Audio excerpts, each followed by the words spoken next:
Terima kasih sudah setia selalu menonton di channel ini, tak lupa saya doakan kalian dan sekeluarga sehat selalu. Mohon dukungannya dengan like, komen, dan subscribe agar Mimin tambah semangat lagi upload videonya, terima kasih. Bab 816. Di ruangan lain, Dev sedang memohon dengan sangat kepada Bram.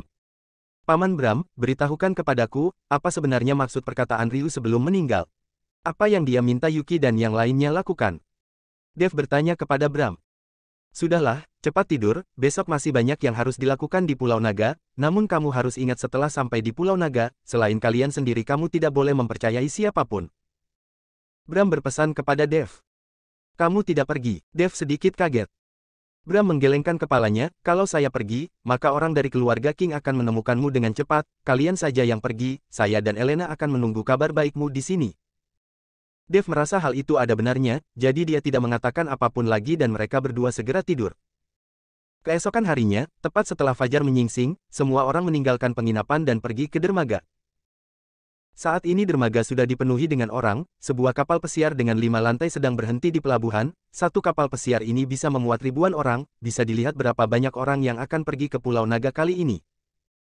Meskipun mereka tahu kalau Pulau Naga sangat berbahaya dan mungkin mereka tidak akan bisa kembali setelah pergi ke sana, tapi dengan iming-iming keuntungan yang besar membuat orang-orang ini bergegas pergi ke Pulau Naga. Proses pemeriksaan tiket dimulai, semuanya mengantri untuk naik ke kapal, banyak orang yang tidak mendapatkan tiket dan mencoba menyelinap masuk tapi semuanya tertangkap basah. Kapal pesiar ini merupakan milik keluarga King, baik orang-orang yang memeriksa tiket maupun awak kapal semuanya merupakan orang-orang dari keluarga King, jadi hampir tidak mungkin untuk menyelinap.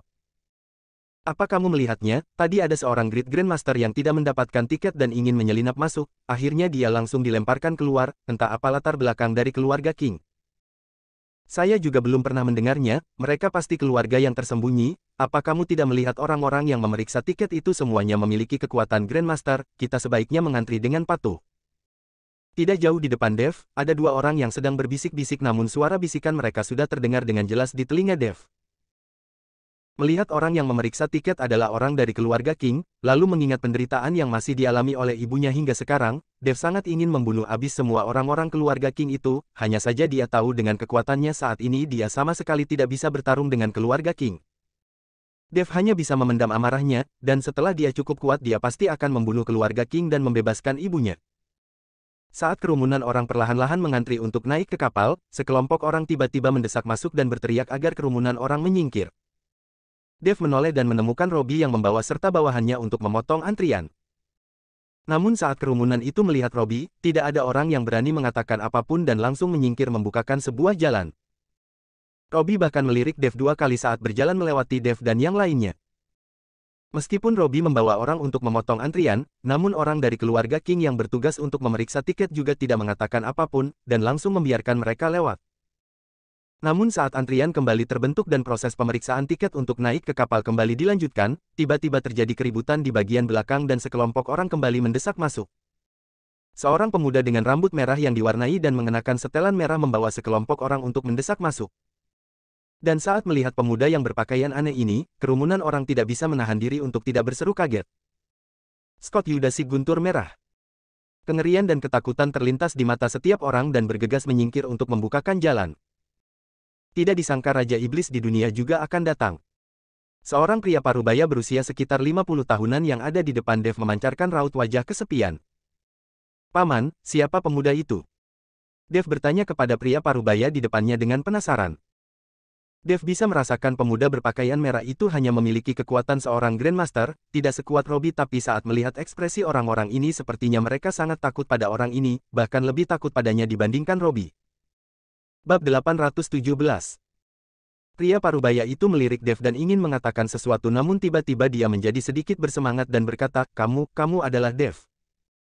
Dev tercengang, dia tidak tahu bagaimana pria parubaya itu bisa mengenal dirinya. Melihat Dev tercengang, pria parubaya itu segera menjelaskan, saya melihat pertarunganmu dengan Wira, jadi saya mengenalmu, tidak disangka kamu yang masih begitu muda bisa mengalahkan Great Grandmaster dan membunuh Wira itu, benar-benar hebat. Dev merasa sedikit malu saat dipuji oleh pria parubaya itu, dia tersenyum lalu bertanya lagi, Paman, tadi kamu mengatakan dia adalah Raja Iblis di dunia, apa yang terjadi? Setelah pria parubaya itu mengenali Dave, dia bergegas menjelaskan dengan penuh antusias, orang itu bernama Scott Yuda, dia merupakan putra tunggal dari Jet Yuda, ketua klan Guntur, dia adalah pria yang meledak-ledak dan sangat kejam, walau sekarang banyak terjadi pertarungan di lingkaran seni bela diri, tapi kebanyakan bertarung di tempat yang tepat, dan tidak melukai atau membunuh, tapi pemuda ini selalu membunuh setiap kali dia menyerang, entah sudah berapa banyak orang yang mati di tangannya, Jet sudah mencapai ranah Great Grandmaster sejak lama. Dia adalah Great Grandmaster tua dengan kekuatan besar, jadi banyak orang yang tidak berani memprovokasi Scott dan segera menghindar saat bertemu dengannya. Setelah Scott memotong antrian, dia mengangkat matanya dan melihat sekelilingnya, segera sebagian ahli bela diri menundukkan kepala mereka dan tidak berani menatapnya langsung, bahkan ada beberapa ahli bela diri yang diam-diam pergi dan tidak berniat pergi ke Pulau Naga lagi, terlihat jelas tidak ada orang yang bersedia memprovokasi dewa pembunuh ini. Scott menunjukkan tiketnya kepada petugas dan petugas itu mempersilahkan Scott masuk tanpa berani menghentikannya. Tidak disangka tuan muda dari klan Guntur juga datang untuk melihat-lihat. Pada saat itu Robbie sudah naik ke kabin kapal, saat melihat Scott berjalan masuk dia mencibir. Nada bicara Robbie terdengar sedikit meremehkan. Apakah tuan muda Robbie boleh datang tapi saya tidak boleh? Scott menyeringai, orang dari keluarga King saja tidak mengatakan apapun, untuk apa kamu ikut campur masalah orang lain?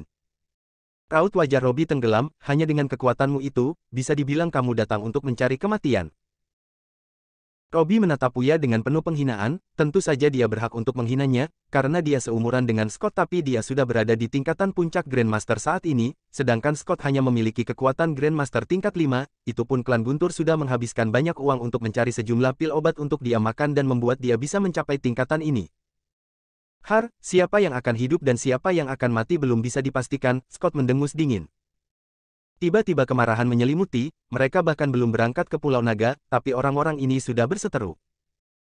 Kalian berdua benar-benar tidak tahu diri, kenapa tidak memanggilku?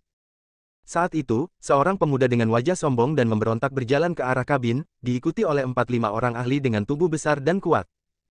Saat melihat orang ini, banyak ahli bela diri menarik nafas panjang.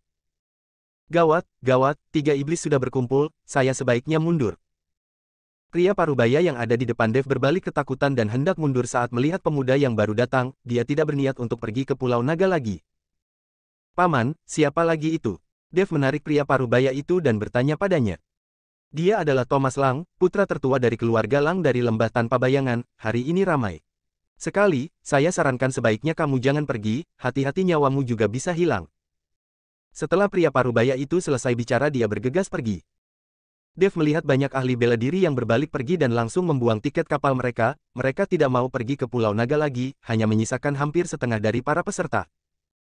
3 pemuda itu membuat setengah dari ahli bela diri kabur ketakutan, menunjukkan kekuatan dari 3 keluarga ini tidak lemah. Kesadaran spiritual Dave menyapu ke Thomas dan mengernyitkan keningnya, orang ini baru saja memasuki ranah Grandmaster, menarik salah satu orang secara acak di antara 100 orang juga pasti lebih kuat dari orang ini, dengan kekuatan seperti itu dia juga berani pergi ke Pulau Naga. Bab 818. Thomas, melihat orang yang datang, Scott dan Robbie berteriak. Hanya dengan kemampuanmu itu kamu juga berani ikut serta. Hati-hati kamu diterkam oleh binatang buas yang ada di pulau. Scott berkata sambil bercanda. Takutnya bocah sepertimu belum sampai di Pulau Naga sudah kehilangan nyawa. Robbie juga berkata sambil tertawa. Kalian berdua keterlaluan sekali, bagaimana bisa kalian mengutukku seperti itu? Meskipun kekuatan saya jauh lebih rendah dibandingkan kalian, tapi saya memiliki lebih banyak wanita dibandingkan kalian. Thomas tidak marah, sebaliknya dia berdebat dengan ekspresi puas di wajahnya. Sudahlah, hanya itu yang kamu punya, memamerkannya kepada kami apakah kamu tidak merasa malu? Scott melirik Thomas dan berkata, Hehe, Kak Scott, saya tidak mau belajar darimu yang selalu membunuh, saya ini tidak punya keahlian lain, hanya suka bertarung dengan wanita. Tomor tertawa terkekeh.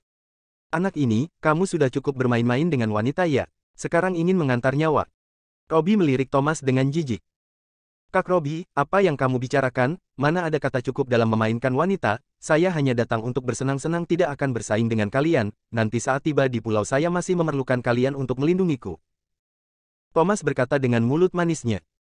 Dave melirik Thomas, tidak disangka orang itu memiliki mulut yang manis dan tampaknya hubungannya dengan Scott dan Robbie juga lumayan baik. Sudahlah, sampai saatnya kamu ikut saja di belakangku, jangan berkeliaran. Seperti kata pepatah, tidak akan bisa marah pada seseorang yang selalu tersenyum. Thomas sebagai tuan muda dari lembah tanpa bayangan menunjukkan karakter yang begitu rendah, dan selalu memanggil mereka dengan sebatan kakak, tentu tidak bisa tidak memberikan muka kepadanya. 3 orang itu berjalan ke lobi kapal, sedangkan yang lainnya mulai mengantri lagi untuk naik ke kapal. Di dalam sebuah ruangan di lantai 5 kapal, seorang pemuda yang mengenakan setelan dengan rambut cepak dan wajah yang setangguh pisau sedang menatap ke arah haluan kapal. Pemuda ini adalah Efron King, dia sudah mencapai ranah Great Grandmaster di usianya yang masih sangat muda, meskipun Efron hanya garis keturunan tidak langsung dari keluarga King, tapi tidak banyak yang bisa mencapai ranah Great Grandmaster di usia muda sepertinya. Setelah beberapa waktu lagi, dia akan bisa mendapatkan kesempatan untuk membasuh diri dari keluarga King, dan jika dia bisa melakukannya maka dia bisa melangkah masuk ke dunia kultivasi abadi, dan memasuki inti dari keluarga King. Tuan muda, tidak ada tanda-tanda Bram di antara keturunan, kepala pelayan Ryu juga tidak terlihat. Seorang bawahan berjalan ke hadapan Efron dan melapor dengan suara pelan. Bram tidak bodoh, bagaimana mungkin dia akan pergi ke Pulau Naga, bukankah itu bisa menjadi petunjuk untuk menemukan siapa orang yang kita cari? Dan kepala pelayan Ryu, dia menerobos masuk ke Pulau Naga, tubuhnya sudah terluka parah, mungkin sekarang sudah mati. Efron masih menatap haluan kapal, seolah sedang mencoba melihat setiap orang yang ada di bawah sana. Tuan muda, ada satu hal lagi, saat ini keluarga Tantra, klan Guntur serta lembah tanpa bayangan sudah mengutus perwakilan mereka kemari, dan yang diutus semuanya merupakan tuan muda di keluarga mereka, menurutmu apakah rencana kita harus tetap dilaksanakan? Bawahan itu bertanya. Laksanakan, paling-paling kita hanya perlu mengirim orang untuk memberi penjelasan kepada 3 keluarga itu saja, kali ini kita harus membunuh sebisanya dan tidak akan melepaskan satu pun. Tatapan Efron bersinar dengan kejam, hanya sekilas sudah terlihat kalau dia adalah pria yang kejam dan sadis. Segera, semua orang sudah naik ke kapal, disusul dengan suara peluit, kapal pesiar itu perlahan-lahan berangkat menuju Pulau Naga. Dev berniat pergi ke resepsionis dan memesan kamar, butuh beberapa jam untuk bisa sampai di Pulau Naga. Dia tidak bisa terus duduk, memesan kamar dan beristirahat, juga bisa membuat Dev tidak terlihat, jika orang-orang dari keluarga King sampai menyadarinya maka akan gawat. Saat Dev sedang berjalan ke resepsionis, tiba-tiba seorang pria yang mengenakan setelan jas hitam, kacamata hitam dan topi hitam lewat di samping Dev. Tangan pria itu sangat putih, dan saat melewati Dev, dia bergegas menuju ke resepsionis. Bab 819. Kultivator Iblis. Saat pria itu menabrak pundak Dev, kesadaran spiritual Dev seketika merasakan kalau pria ini adalah seorang kultivator jahat dan tubuhnya dipenuhi dengan roh jahat. Saat tatapan Dev menyapu pria yang mengenakan setelan jas itu, pria itu jelas menghentikan langkahnya dan menoleh sejenak lalu melangkah maju lagi. Dev juga tidak memperdulikannya dan berjalan ke resepsionis, karena di saat seperti ini Dev juga tidak ingin menimbulkan lebih banyak masalah dan membuat masalah yang tidak perlu. Berikan saya sebuah kamar. Berikan saya sebuah kamar. Pria yang mengenakan setelan jas itu berkata hampir serempak dengan Dev pada resepsionis. Kali ini, resepsionis mengeluarkan sebuah kartu kamar dengan serba salah, "Halo tuan-tuan sekalian, mohon maaf tapi saat ini hanya tersisa satu kamar." Dev bertukar pandang dengan pria yang mengenakan setelan jas itu, lalu pria dengan setelan jas itu langsung menyambar kartu kamar dari tangan resepsionis saat dia sedang lengah. Setelah mendapatkan kartu kamar, pria dengan setelan jas itu berbalik pergi, dia tidak ingin terlalu banyak berurusan dengan Dev, sepertinya dia juga tidak ingin mencari masalah. Karena kultivator iblis tidak disukai di dunia seni bela diri, kalau para ahli bela diri sampai tahu dia adalah kultivator iblis maka pasti akan menyerangnya secara massal. Pria dengan setelan jas ini tidak ingin menjadi sasaran massa sebelum tiba di Pulau Naga. Berhenti di sana. Saat pria dengan setelan jas itu hendak pergi dengan membawa kartu kamarnya, Yuki dan gadis lainnya menghentikannya. Mereka bertiga sudah melihat kejadian di meja resepsionis barusan, orang ini merebut kartu kamar dan hendak pergi tanpa mengatakan apapun. Jelas-jelas tidak punya sopan santun, bagaimanapun mereka menginginkan kamar di saat yang bersamaan, jika orang itu mengucapkan beberapa hal baik mungkin tidak masalah memberikan kamar itu kepadanya, tapi sikap orang ini membuat Yuki dan yang lainnya sangat kesal dan segera menghentikan pria dengan setelan jas itu. Ada apa? Pria dengan setelan jas itu menatap Yuki dan yang lainnya sambil bertanya. Kamu tidak tahu sopan santun ya? Kenapa kamu mengambil kartu kamar dan pergi begitu saja? Letakkan kartu kamar itu. Eli menunjuk pria berjas itu dengan raut wajah marah. Pria berjas itu menoleh melirik Dev, dia tahu kalau Yuki dan yang lainnya datang bersama Dev dan tidak mengatakan apapun, dia berbalik sedikit ke samping dan bersiap mengitari Yuki dan yang lainnya lalu pergi. Kamu ini tidak tahu aturan ya, berani kabur dengan kartu kamar. Yuki bergegas menghalangi pria berjas itu lagi. Minggir, atau saya tidak akan segan-segan pada kalian, pria berjas itu berkata dengan dingin. Lalu kenapa kalau tidak segan-segan? Yuki sama sekali tidak takut. Mengesampingkan fakta Dev ada di sini, hanya dengan Winnie saja, sebagian ahli bela diri sudah tidak menjadi lawannya, apalagi mereka bertiga. Pada saat ini, beberapa orang mulai menonton keramaian, dan bergegas mengelilingi, dan saat melihat Yuki dan dua gadis lainnya mereka semua menjadi bersemangat dan mulai bangkit.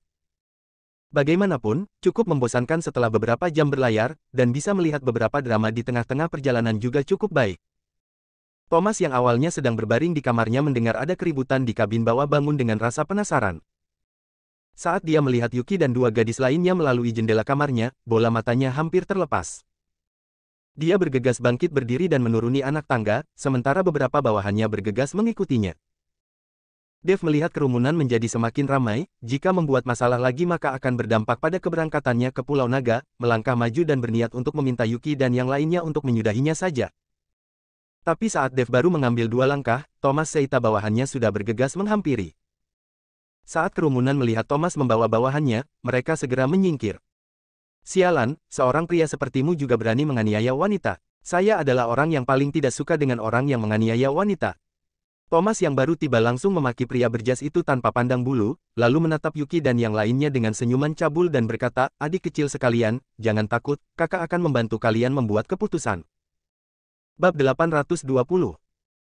Yuki dan dua gadis lainnya yang melihat senyuman cabul dari Thomas hampir muntah, hanya saja Yuki masih menahan diri dan berkata, kartu kamar ini adalah milik kami, dia malah merebutnya. Thomas yang mendengarnya langsung melirik kartu kamar yang ada di tangan pria berjas itu dan tiba-tiba tersenyum, adik kecil tenang saja, saya akan mengambilkannya untuk kalian. Setelah Thomas selesai bicara, dia mengedipkan mata ke bawahannya yang ada di sisinya. Bawahan Thomas mengangguk, lalu menatap pria berjas itu dengan penuh kesombongan dan berkata, tinggalkan kartu kamar itu. Saya yang meminta kartu kamar ini. Pria berjas itu berkata dengan nada tenang. Hentikan omong kosongmu bajingan, saya menyuruhmu meninggalkan kartu kamar itu. Bawahan Thomas berkata dengan tegas wajahnya dipenuhi dengan kesombongan. Pria berjas itu menatap bawahan Thomas lalu menatap Thomas dan mengabaikannya, lalu berbalik dan hendak pergi, orang yang ada di sini sudah semakin banyak, pria berjas itu takut ada orang yang mengetahui kalau dirinya adalah kultivator iblis. Melihat pria berjas itu mengabaikan dirinya, bawahan Thomas mengernyitkan keningnya dan bergegas maju selangkah untuk menghalangi jalan pria berjas itu. Saya bilang, tinggalkan kartu kamar itu, kamu tuli ya. Bawahan Thomas mengernyitkan keningnya dan berteriak dengan tegas. Minggir. Pria berjas itu seketika menjadi marah. Bawahan Thomas tidak menyangka orang itu akan begitu bersikeras dan berani memakinya, perlu diketahui reputasi lembah tanpa bayangan sudah terkenal, tapi malah ada orang yang berani berbicara seperti itu padanya. Apalagi dirinya sudah mencapai ranah Grandmaster tingkat 5, mana mungkin dia membiarkan orang memakinya.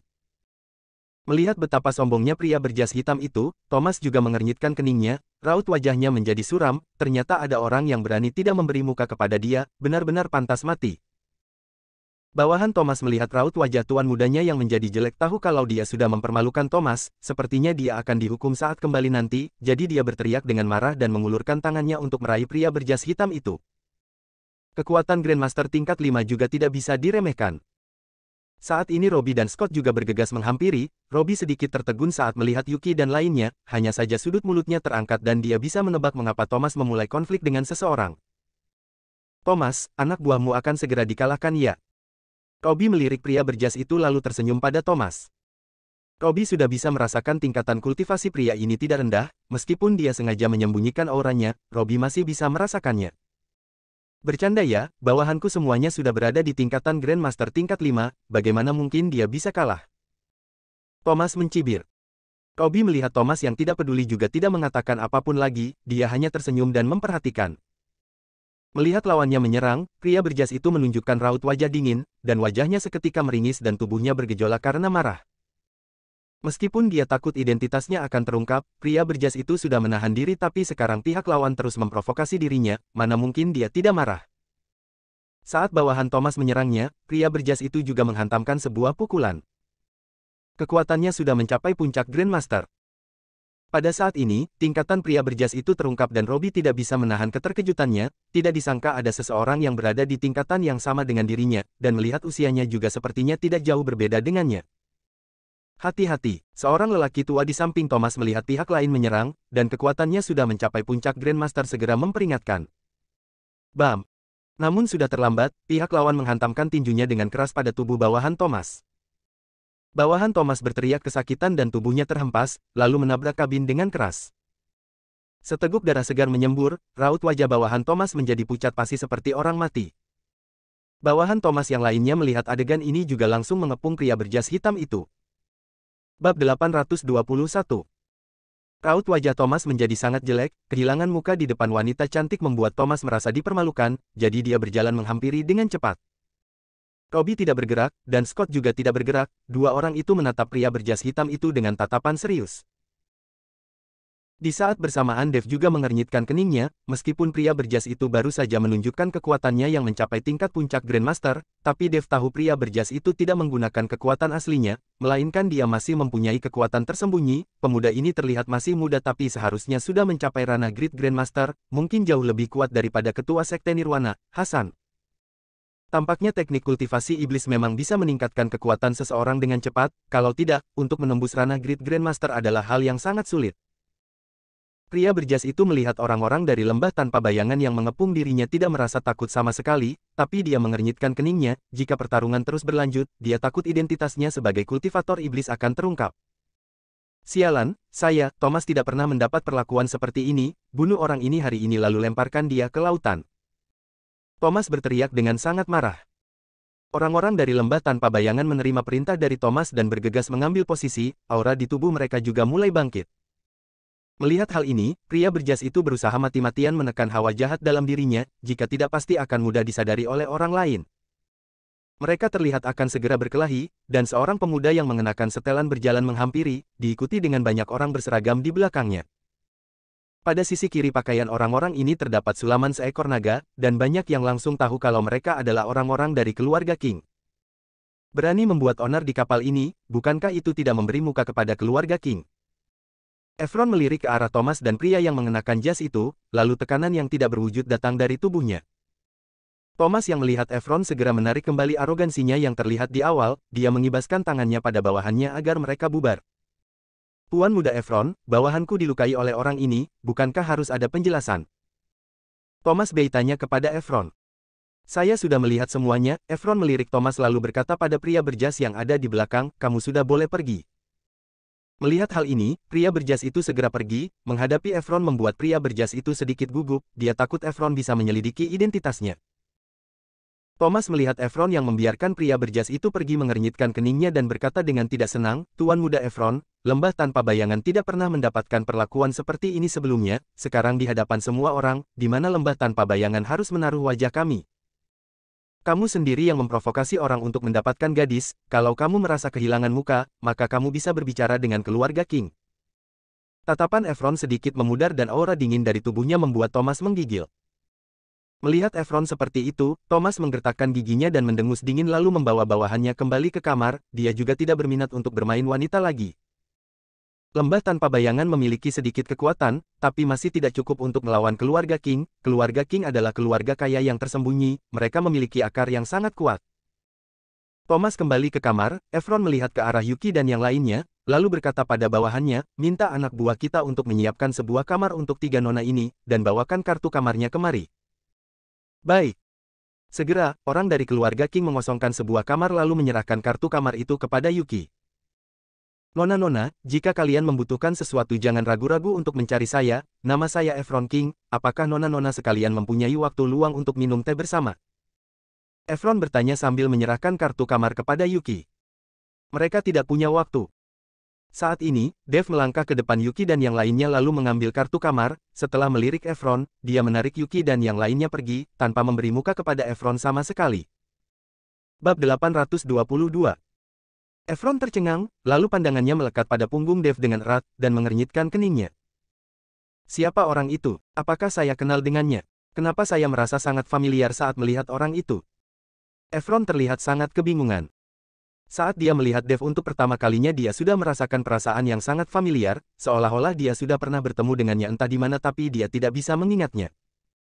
Meskipun Efron adalah Hanya saja, saat ini dua sepupu ini tidak memiliki perasaan apapun terhadap satu sama lain, keduanya saling membenci dan ingin membunuh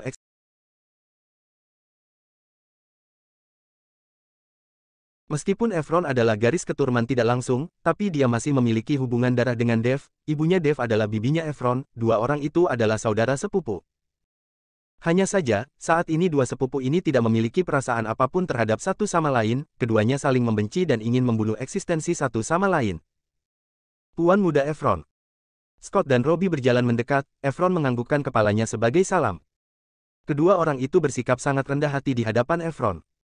Karena mereka juga tidak bisa tidak merendah di hadapan keluarga King yang begitu hebat.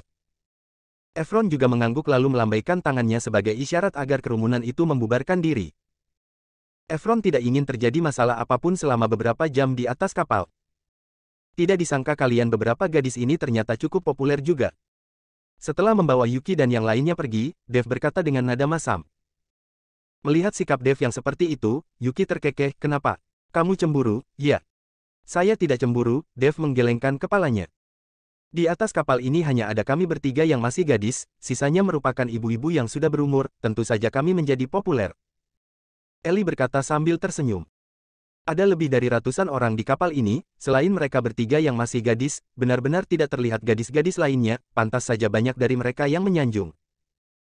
Menurutku, alasan yang paling penting adalah kecantikan Kak Yuki dan Kak Ellie, jadi membuat begitu banyak pria menyanjung mereka, kalau saya seorang laki-laki saya juga pasti akan memulai percakapan dengan mereka. Weni berkata dengan mulut manisnya. Weni, semakin lama kamu semakin pandai berbicara ya, benar-benar membuat orang sangat menyukaimu.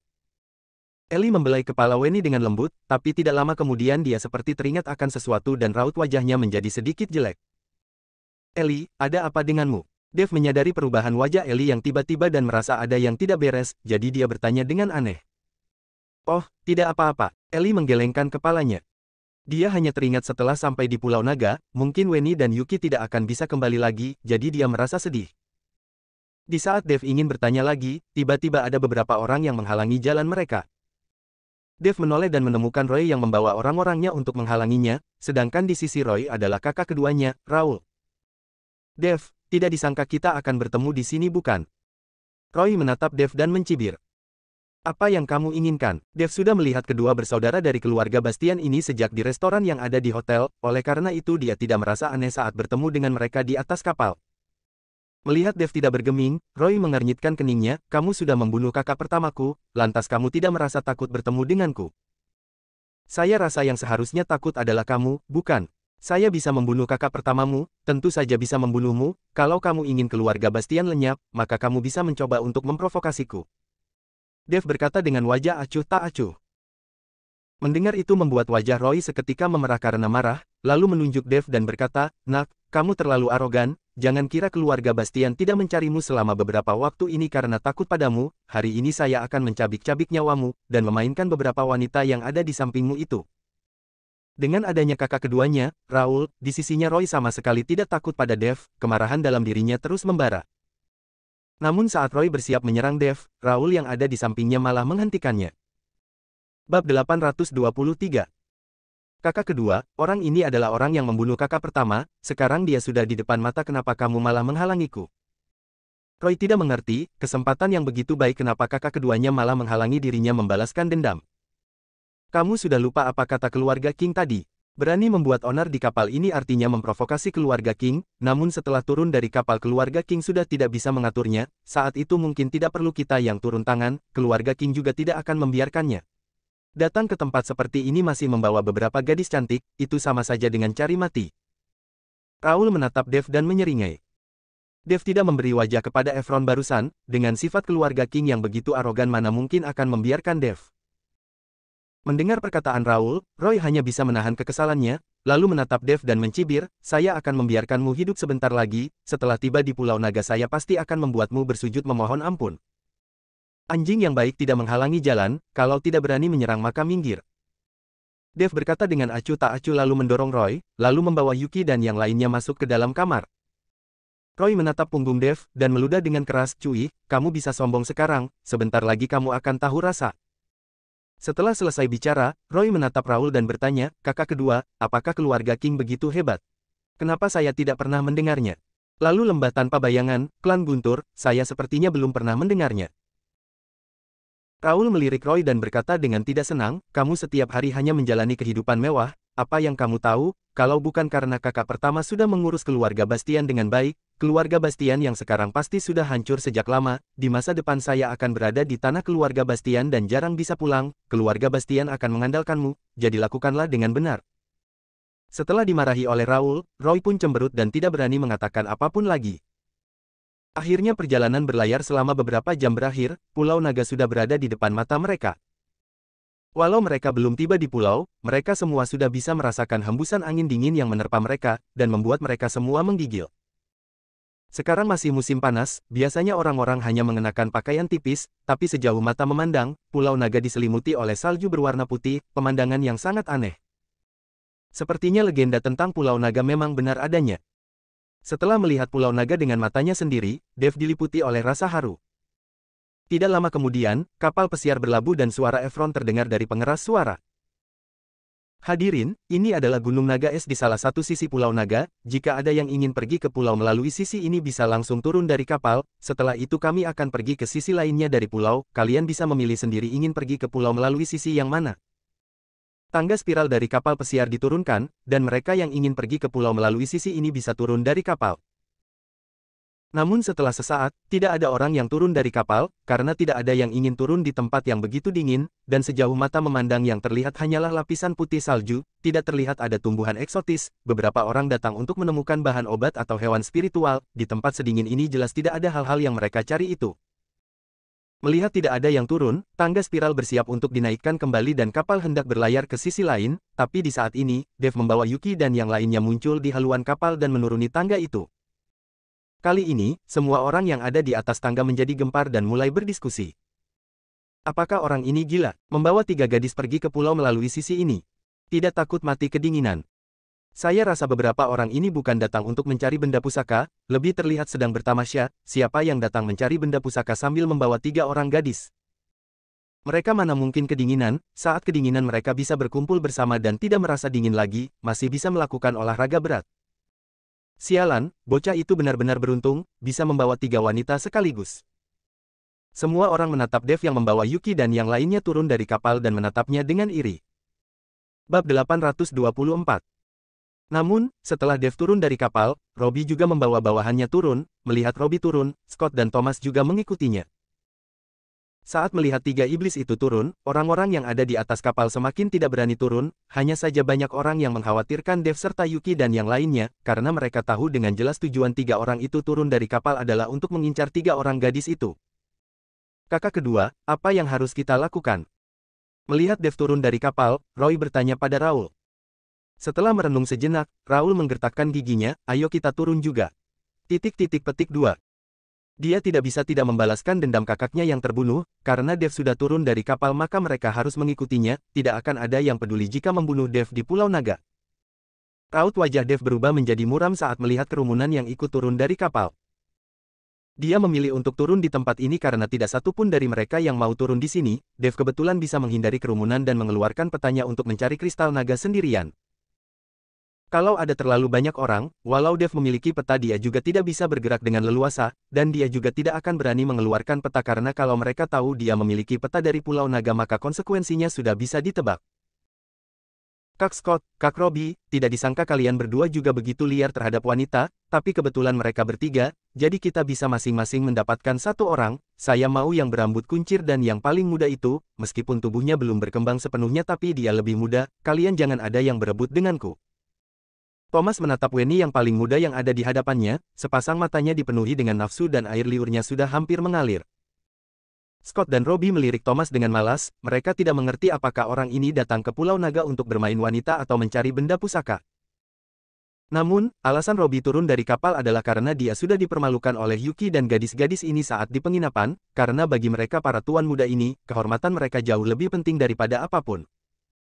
Sedangkan Scott tidak turun demi para wanita itu, juga bukan karena kehormatannya, dia turun hanya karena melihat Robbie turun dari kapal, dia tidak pernah menyukai Robbie dan ingin bersaing dengannya. Di saat ini, Raul juga membawa bawahan keluarga Bastian turun dari kapal. Thomas melihat ada orang lain yang ikut turun mengernyitkan keningnya dan setelah melirik Raul dan Roy, dia berkata, kalian ini sudah menjadi paman-paman berjenggot tapi masih turun untuk berebut wanita dengan kami. Tidak tahu malu ya? Raul dan Roy sudah berumur 40-50 tahunan, di mata Thomas mereka adalah paman-paman parubaya, bagaimana bisa mereka bersaing dengan para anak muda untuk memperebutkan wanita? Mendengar perkataan Thomas, Roy menjadi marah, hanya seorang bocah ingusan dengan kekuatan master juga berani berbicara seperti itu pada mereka. Hanya saja Raul yang ada di samping Roy diam-diam menarik tangannya, lalu tersenyum dan berkata pada Thomas, Tuan muda Thomas salah paham, kami tidak tertarik pada gadis-gadis itu, hanya saja kami memiliki sedikit urusan dengan Dev, jadi kami ingin menyelesaikannya di pulau ini. Thomas menunjuk Dev yang ada di depan, maksud kalian pria itu? Benar, itu dia. Raul menganggukkan kepalanya. Kalau begitu tidak masalah, asalkan bukan berebut wanita dengan kami maka tidak masalah, hanya ada 3 wanita dan sudah cukup untuk dibagi kepada kami bertiga. Thomas berkata sambil tersenyum lebar. Raul tersenyum tipis dan tidak mengatakan apapun lagi, meskipun klan keluarga Bastian juga memiliki kekuatan yang kuat, tapi dia juga tidak ingin memprovokasi 3 pemuda di depannya, apalagi dia hanyalah garis keturunan tidak langsung dari keluarga Bastian, kalau sampai memprovokasi 3 keluarga itu, mungkin klan keluarga Bastian tidak akan melindunginya. Di saat Raul dan Roy memimpin anak buahnya berjalan ke arah Dev, tiba-tiba dari kapal ada seorang yang diam-diam berjalan turun, orang itu adalah pria berjas yang tadi melukai anak buah Thomas. Bab 825. Saat melihat pria berjas itu turun, Thomas menjadi sangat marah, tapi dia tidak mengatakan apapun karena dia menyadari bahwa pria berjas itu tampaknya tidak mudah diprovokasi. Meskipun dia mengatakan meminta Scott dan Robbie untuk melindunginya tapi kalau benar-benar menghadapi bahaya 2 orang ini pasti tidak akan membantunya, mereka hanya berpura-pura saja. Sedangkan Dev yang berada tidak jauh melihat pria berjas itu juga turun, raut wajahnya menjadi semakin muram, keningnya mengernyit dengan erat. Orang-orang yang turun ini semuanya adalah para ahli, dan situasi menjadi semakin sulit. Tapi setelah pria berjas itu turun, dia hanya menyapu ketimunan sekilas lalu berjalan menjauh, dia sama sekali tidak berminat untuk ikut bersama Dev dan yang lainnya. Kapal akan datang menjemput kalian semua 3 hari kemudian, kalau tidak naik ke kapal, maka bersiaplah menunggu mati di atas pulau. Suara pengeras suara dari kapal terdengar, dan berpesan kepada orang-orang yang turun dari kapal. Sedangkan saat ini, Efron yang berdiri di titik tertinggi di kapal menatap orang-orang yang turun dari kapal dan mengangkat sudut mulutnya, menarik, sekumpulan orang-orang ini benar-benar menarik. Tuan muda, menurutmu apakah orang yang kita cari ada di kerumunan itu? Seorang bawahan Efron yang berada di sampingnya juga melihat ke arah orang-orang yang turun dari kapal dan berkata, 2 orang pria yang lebih tua itu sudah pasti bukan, lalu 3 pria dari lembah tanpa bayangan, klan Guntur, dan keluarga Tantra itu juga sudah pasti bukan, lantas apakah pria berjas itu? Saya melihat dia sengaja menyembunyikan dirinya. Tidak perlu berspekulasi, kita akan mengetahuinya 3 hari ke depan. Efron menyipitkan matanya, saya benar-benar ingin melihat, orang seperti apa sepupuku yang belum pernah kutemui itu. Tut. Suara cerobong dari kapal pesiar berbunyi dan kapal pesiar perlahan-lahan berlayar menjauh. Setelah kapal pesiar berlayar, Roy tidak sabar untuk membawa bawahannya dan mengepung Dev dan yang lainnya. Kali ini, Raul juga tidak repot-repot menghentikannya, Dev sudah membunuh kakak pertamanya, jadi dia pantas mati. Melihat Roy membawa orang untuk mengepung dirinya, Dev tetap terlihat tenang, namun Yuki dan yang lainnya malah menjadi gugup dan berdiri dekat-dekat dengan Dev. Dev, bukankah kamu sangat sombong? Hari ini di tempat terpencil ini, saya mau lihat siapa yang bisa menyelamatkanmu, hari ini saya akan membalaskan dendam kakak pertamaku. Setelah berkata, Roy langsung mengayunkan tinjunya ke arah Dev. Roy yang memiliki kekuatan seorang Grandmaster mengayunkan tinjunya yang kuat sehingga membuat salju beterbangan. Dev mendengus dingin, cari mati. Namun saat Dev hendak membalas serangan itu, Weni yang berada di samping Dev sudah melompat terlebih dulu. Ingin menyentuh kaki Dev, kamu harus melewatiku dulu. Sosok ramping Weni seketika muncul di hadapan Roy. Melihat Weni berani melawan dirinya, Roy sedikit kaget, mengingat apa yang baru dipesan oleh Thomas tadi, Roy hanya bisa menarik kembali sebagian tenaganya. Jika dia benar-benar membunuh Weni dalam satu pukulan, bisa saja Thomas akan mencari masalah dengannya. Roy menarik hampir setengah dari kekuatannya, lalu menghantamkan tinjunya dengan tinju Weni. Bam! Setelah suara dentuman keras, gelombang serangan yang sangat besar membuat salju yang berada dalam radius beberapa meter di antara kedua orang itu tidak terlihat, dan menunjukkan tanah yang berwarna coklat. Di saat bersamaan, tubuh Roy terhempas ke belakang seperti layang-layang yang benangnya putus. Organ dalamnya berkecamuk dan membuat Roy menyemburkan seteguk darah segar dari mulutnya. Adik. Raul yang melihat itu melompat dengan garang dan menangkap Roy yang masih terbang di udara.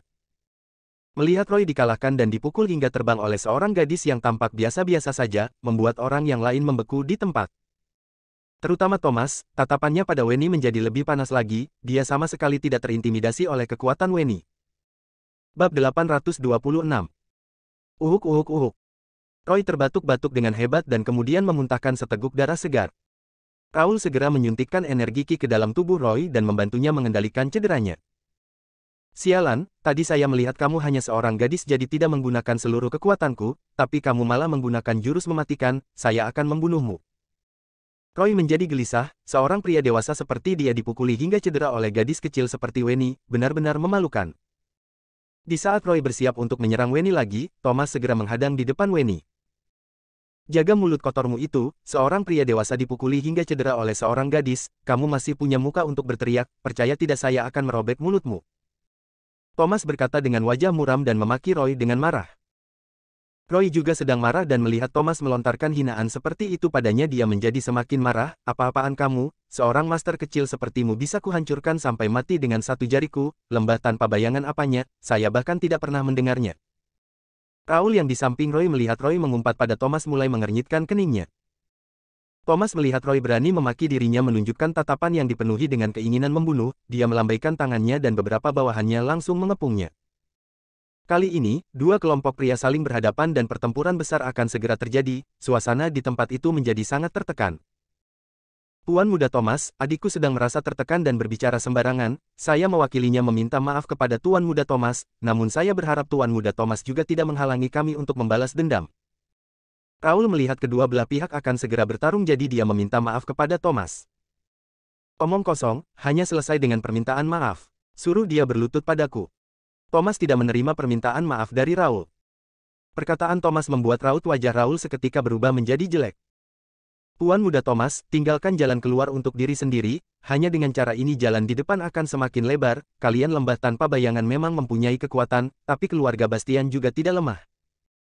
Kilatan cahaya dingin melintas di tatapan mata Raul. Hanya saja, ancaman Raul tidak membuat Thomas takut, sebaliknya malah membuat dia mengamuk.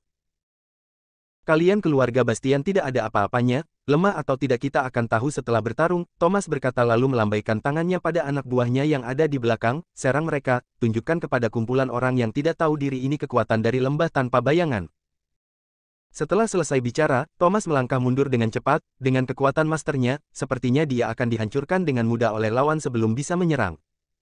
Raul melihat pertarungan sudah tidak bisa dihindari dan memberi perintah, jaga adik ketiga. Segera setelah itu Raul meledakkan aura di tubuhnya dan aura yang menakutkan langsung menyelimuti area ratusan meter di sekitarnya, tampaknya dia sudah mencapai ranah Great Grandmaster. Saat merasakan aura di tubuh Raul, raut wajah Thomas menjadi sangat jelek. Kali ini dia diam-diam keluar dan tidak membawa lebih banyak ahli, namun Raul yang ada di hadapannya sudah mencapai ranah Great Grandmaster, kali ini masalah akan merepotkan.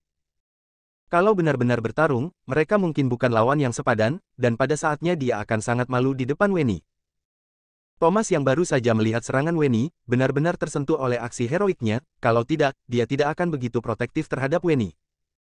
Saat ini, Thomas melihat ke arah Scott dan Robbie dengan tatapan meminta bantuan, bagaimanapun kedua orang itu membawa bawahan yang sudah memasuki ranah Great Grandmaster.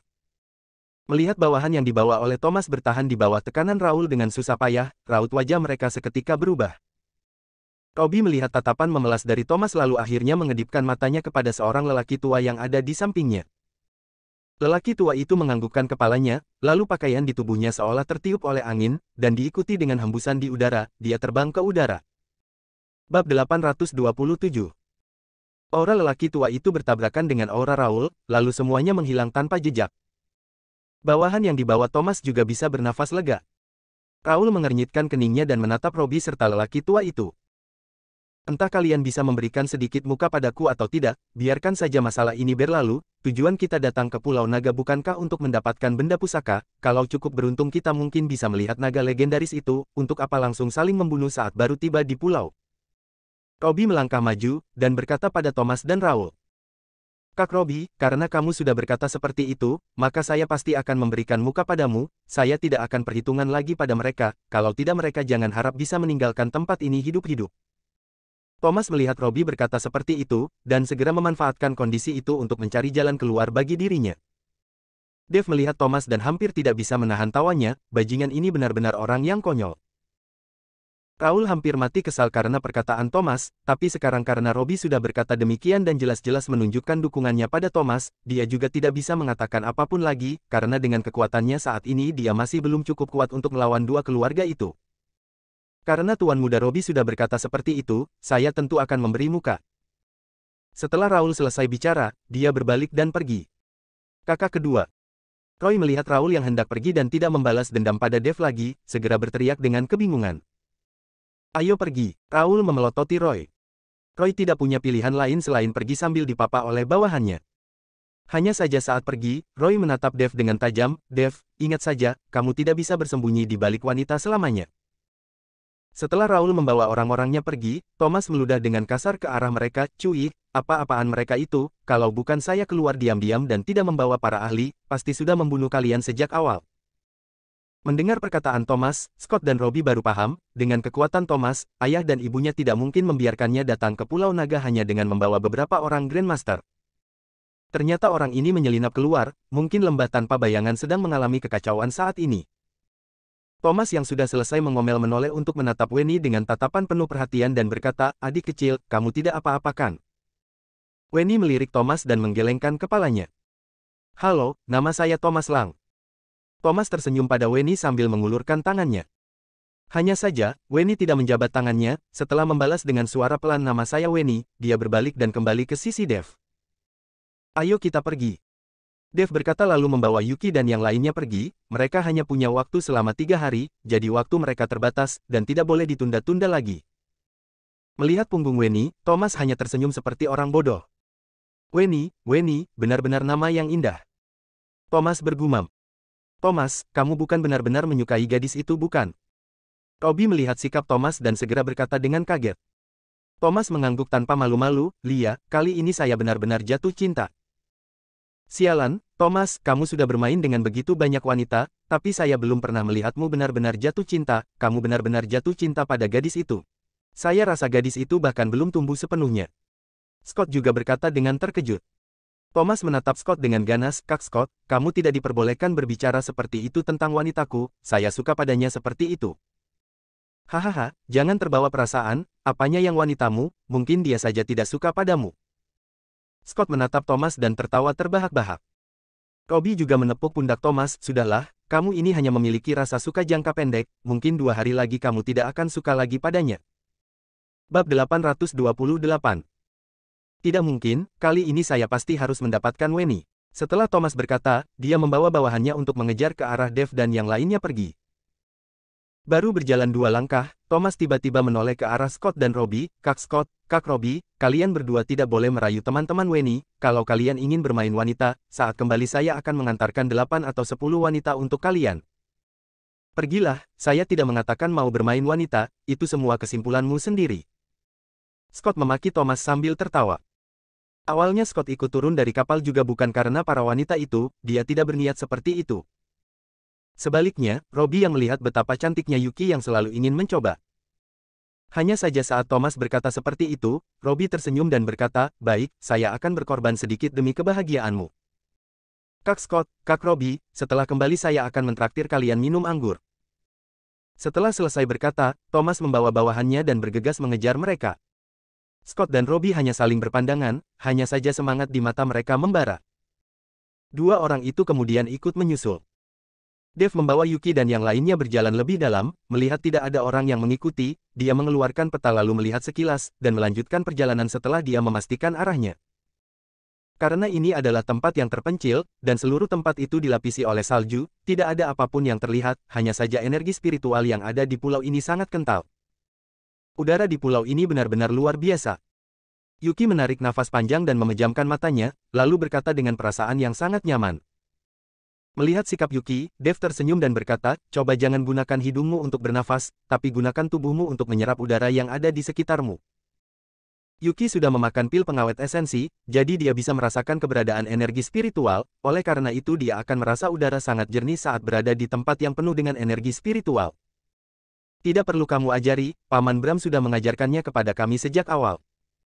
Ellie yang ada di samping berkata sambil tersenyum. Yuki dan Ellie sudah memakan pil pengawet esensi, dan tubuh mereka sudah bertransformasi, bisa merasakan keberadaan energi spiritual lalu mempelajari teknik konsentrasi hati lalu mengubah energi spiritual menjadi kekuatan spiritual, maka mereka akan benar-benar melangkah ke dalam jalan kultivasi abadi. Itu lebih bagus lagi, energi spiritual yang ada di sini sangat kental, kita bisa mengisi ulang tenaga kita. Setelah Dev berkata, pori-pori di tubuhnya terbuka dan mulai menyerap energi spiritual yang ada di sekitarnya seperti orang yang kehausan. Saat ini Dev sudah mencapai tingkat keempat dari tahap ini dia seharusnya akan bisa melawan seorang Great Grandmaster tingkat 2 dengan mudah, apalagi Dev menguasai teknik sihir, dia juga sudah bisa bertarung dengan seorang Great Grandmaster tingkat 3. Entah kapan saya bisa mencapai tahap inti emas, sampai pada waktunya, walau Great Grandmaster yang berada di tingkatan puncak juga tidak ada yang perlu ditakutkan. Dalam hati Dev ada rasa rakus akan kekuatan, dia tidak pernah merasa begitu rakus akan kekuatan sebelumnya. Karena dia tahu, hanya dengan memiliki kekuatan yang tidak bisa dilawan siapapun, dia baru bisa menyelamatkan ibunya, dan membuat keluarga King membayar harganya. Saat teringat ibunya sudah mengalami penderitaan selama 20 tahun lebih, hati Dev merasakan rasa sakit bagaikan ditusuk oleh jarum. Weni, tunggu saya, tunggu saya. Saat ini, Thomas mengejar dengan nafas terengah-engah bersama dengan bawahannya. Meskipun Thomas sudah mencapai kekuatan seorang master, tapi dia biasanya menjalani kehidupan yang selalu dimanjakan, ditambah lagi cuaca di tempat ini yang begitu dingin, membuat anak ini sangat menderita. Melihat Thomas menyusul bersama dengan bawahannya, Dev mengernyitkan keningnya, kalau ada orang yang mengikuti mereka, dia tidak akan leluasa melakukan beberapa hal. Weni, apakah orang ini benar-benar menyukaimu? Melihat Thomas membawa bawahannya dan menyusul mereka, Yuki berkata sambil bercanda. Di sisi lain, Weni melihat Thomas yang mengikutinya seketika memasang raut wajah jelek, dia tahu apa tujuan mereka kali ini, jadi tidak boleh ada orang yang mengikuti mereka, kalau ada yang mengikuti mereka maka akan repot. Weni, kalian berjalan cepat sekali, saya bersusah payah menyusul kalian. Setelah Thomas menyusul Weni, dia berkata sambil tersenyum. Bab 829. Untuk apa kamu menyusulku? Weni bertanya dengan tidak senang. Saya takut beberapa orang dari keluarga Bastian itu akan mengganggumu lagi, jadi membawa bawahanku untuk menyusul, lagi pula pulau ini dipenuhi dengan bahaya, saya juga bisa melindungimu. Thomas menjelaskan. Saya tidak perlu dilindungi olehmu, dengan adanya Kak Dev, Kak Yuki dan yang lainnya sudah cukup, lagi pula dengan kekuatanmu kamu juga tidak bisa menang melawan mereka. Weni menjawab tanpa segan-segan. Hal ini membuat Thomas merasa canggung dan hanya bisa mengatakan, sebenarnya keluargaku memiliki banyak ahli, tapi kali ini saya tidak membawa mereka, jangan lihat saya tidak terlalu kuat, tapi demi kamu saya bersedia mengorbankan nyawa. Titik petik 2. Perkataan itu membuat Weni kehabisan kata-kata, karena dia masih gadis dan belum pernah ada pria yang berkata seperti itu padanya. Yuki melihat Weni yang tidak tahu harus berkata apa dan termakan tipu daya Thomas, segera mendekat dan menarik Weni ke belakangnya dan berkata pada Thomas, berhenti merayu Weni, tuan muda seperti kalian ini hanya bisa membohongi orang dengan mulut kalian itu. Yuki menarik Weni dan berbalik pergi, sedangkan Ellie menunjuk Thomas, kuperingatkan kamu, jangan mengikuti kami garis bawah. 3 orang itu terus berjalan ke depan mengikuti Dev, sementara Thomas membawa bawahannya dan terus mengikuti dari belakang, hal ini membuat Yuki dan Ellie sangat marah. Biarkan dia mengikuti dari belakang, tidak usah memperdulikannya. Dev angkat bicara. Dia sudah mengetahui walau Thomas terlihat seperti seorang playboy, tapi dia tidak memiliki niat buruk, sedangkan bawahan yang dibawa oleh Thomas juga tidak terlalu kuat, jadi Dev tidak perlu khawatir. Namun setelah berjalan selama beberapa saat, tiba-tiba terdengar suara gemuruh. Roar. Suara auman marah yang terdengar begitu keras hingga tanah juga sedikit bergetar, dan salju pun berjatuhan dari sebagian pepohonan. Dev sedikit tercengang, dan bergegas menuju ke arah suara gemuruh itu. Yuki dan yang lainnya juga mengikuti dari belakang. Thomas terkejut setelah mendengar suara gemuruh itu, hanya saja karena Dev dan yang lainnya pergi untuk mencari asal suara gemuruh itu, dia juga memberanikan diri dan membawa bawahannya untuk mengikuti. Baru berjalan tidak jauh, Dev melihat seekor serigala salju yang amat besar muncul, tubuh serigala salju itu diselimuti oleh bulu berwarna putih, seukuran dengan anak sapi, dan sepasang matanya selebar lonceng tembaga. Bulu serigala itu bertiup dan setiap bulunya seperti paku baja. Di depan serigala salju itu, pria yang mengenakan jas sedang berada dalam posisi menyerang dan menatap serigala salju itu dengan erat. Di sampingnya, 2 orang kakak beradik dari keluarga Bastian sedang menonton, Scott dan Robbie juga ada di sana, semuanya sedang memperhatikan pria berjas itu dan serigala salju. Ini adalah hewan buas pertama yang mereka temui sejak tiba di pulau, dan menilai dari ukuran hewan buas itu pasti sudah hidup selama ratusan tahun dan menghirup energi spiritual di tempat ini, pasti sudah mengembangkan kecerdasan tertentu. Pria berjas itu menoleh sedikit dan melihat orang-orang yang sedang menonton, dan tanpa sadar mengernyitkan alisnya. Pria berjas itu sudah bertarung 2 ronde dengan serigala salju, meskipun dia belum membunuh serigala salju itu tapi dia sudah memimpin, dan sebentar lagi dia sudah bisa membunuh serigala salju itu untuk mendapatkan pil hewan buas. Hanya saja ada begitu banyak orang yang menonton saat ini, pria berjas itu tahu dia pasti tidak bisa membawa pergi pil hewan buas itu dengan mudah. Tidak disangka serigala salju yang ganas ini akan muncul di tempat sedingin ini, tampaknya mungkin ada makhluk yang lebih menakutkan lagi setelah ini. Dev menatap serigala salju yang sebesar sapi itu dan tidak bisa menahan emosinya.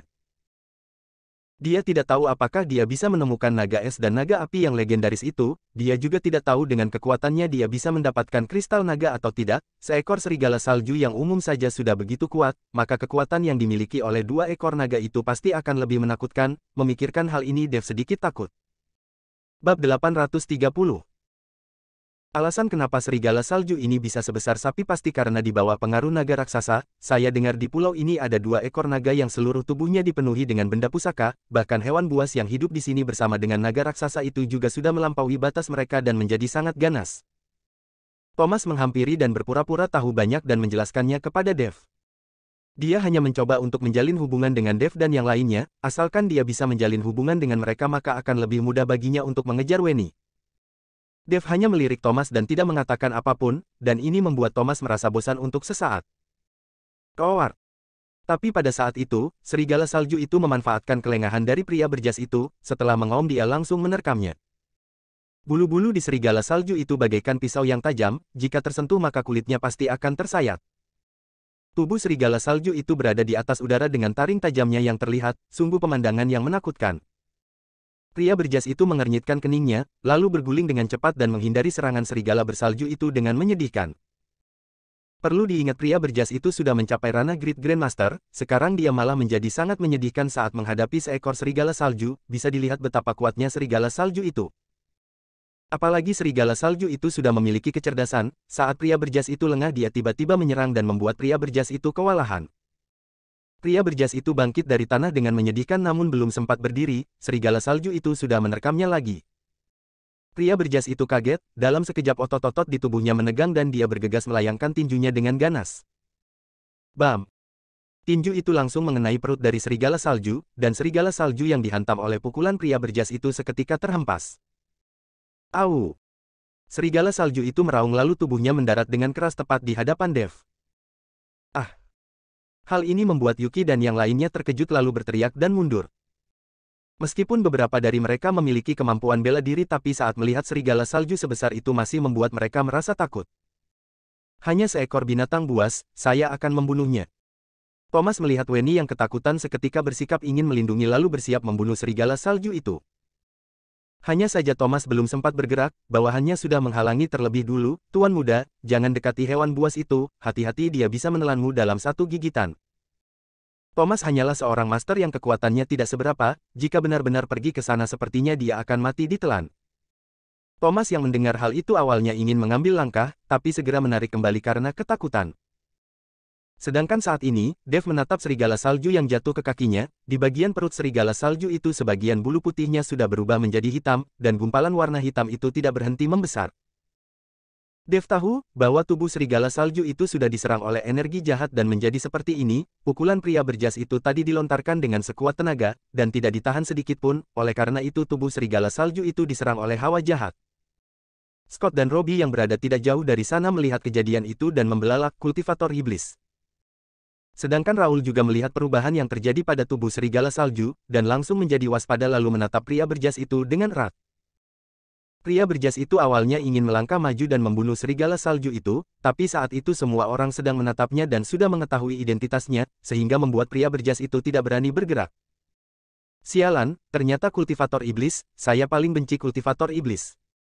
Emosi Scott yang berapi-api langsung naik dan melangkah maju untuk menyerang pria berjas itu. Scott yang bergerak juga membuat Robbie ikut bergerak, dan para ahli yang mereka bawa juga ikut menyerang ke arah pria berjas itu. Membunuh semua kultivator iblis yang ditemui, itu adalah ajaran leluhur setiap keluarga dan setiap klan, sehingga para kultivator iblis selalu menyembunyikan identitas mereka dengan hati-hati saat berada di luar. Bab 831.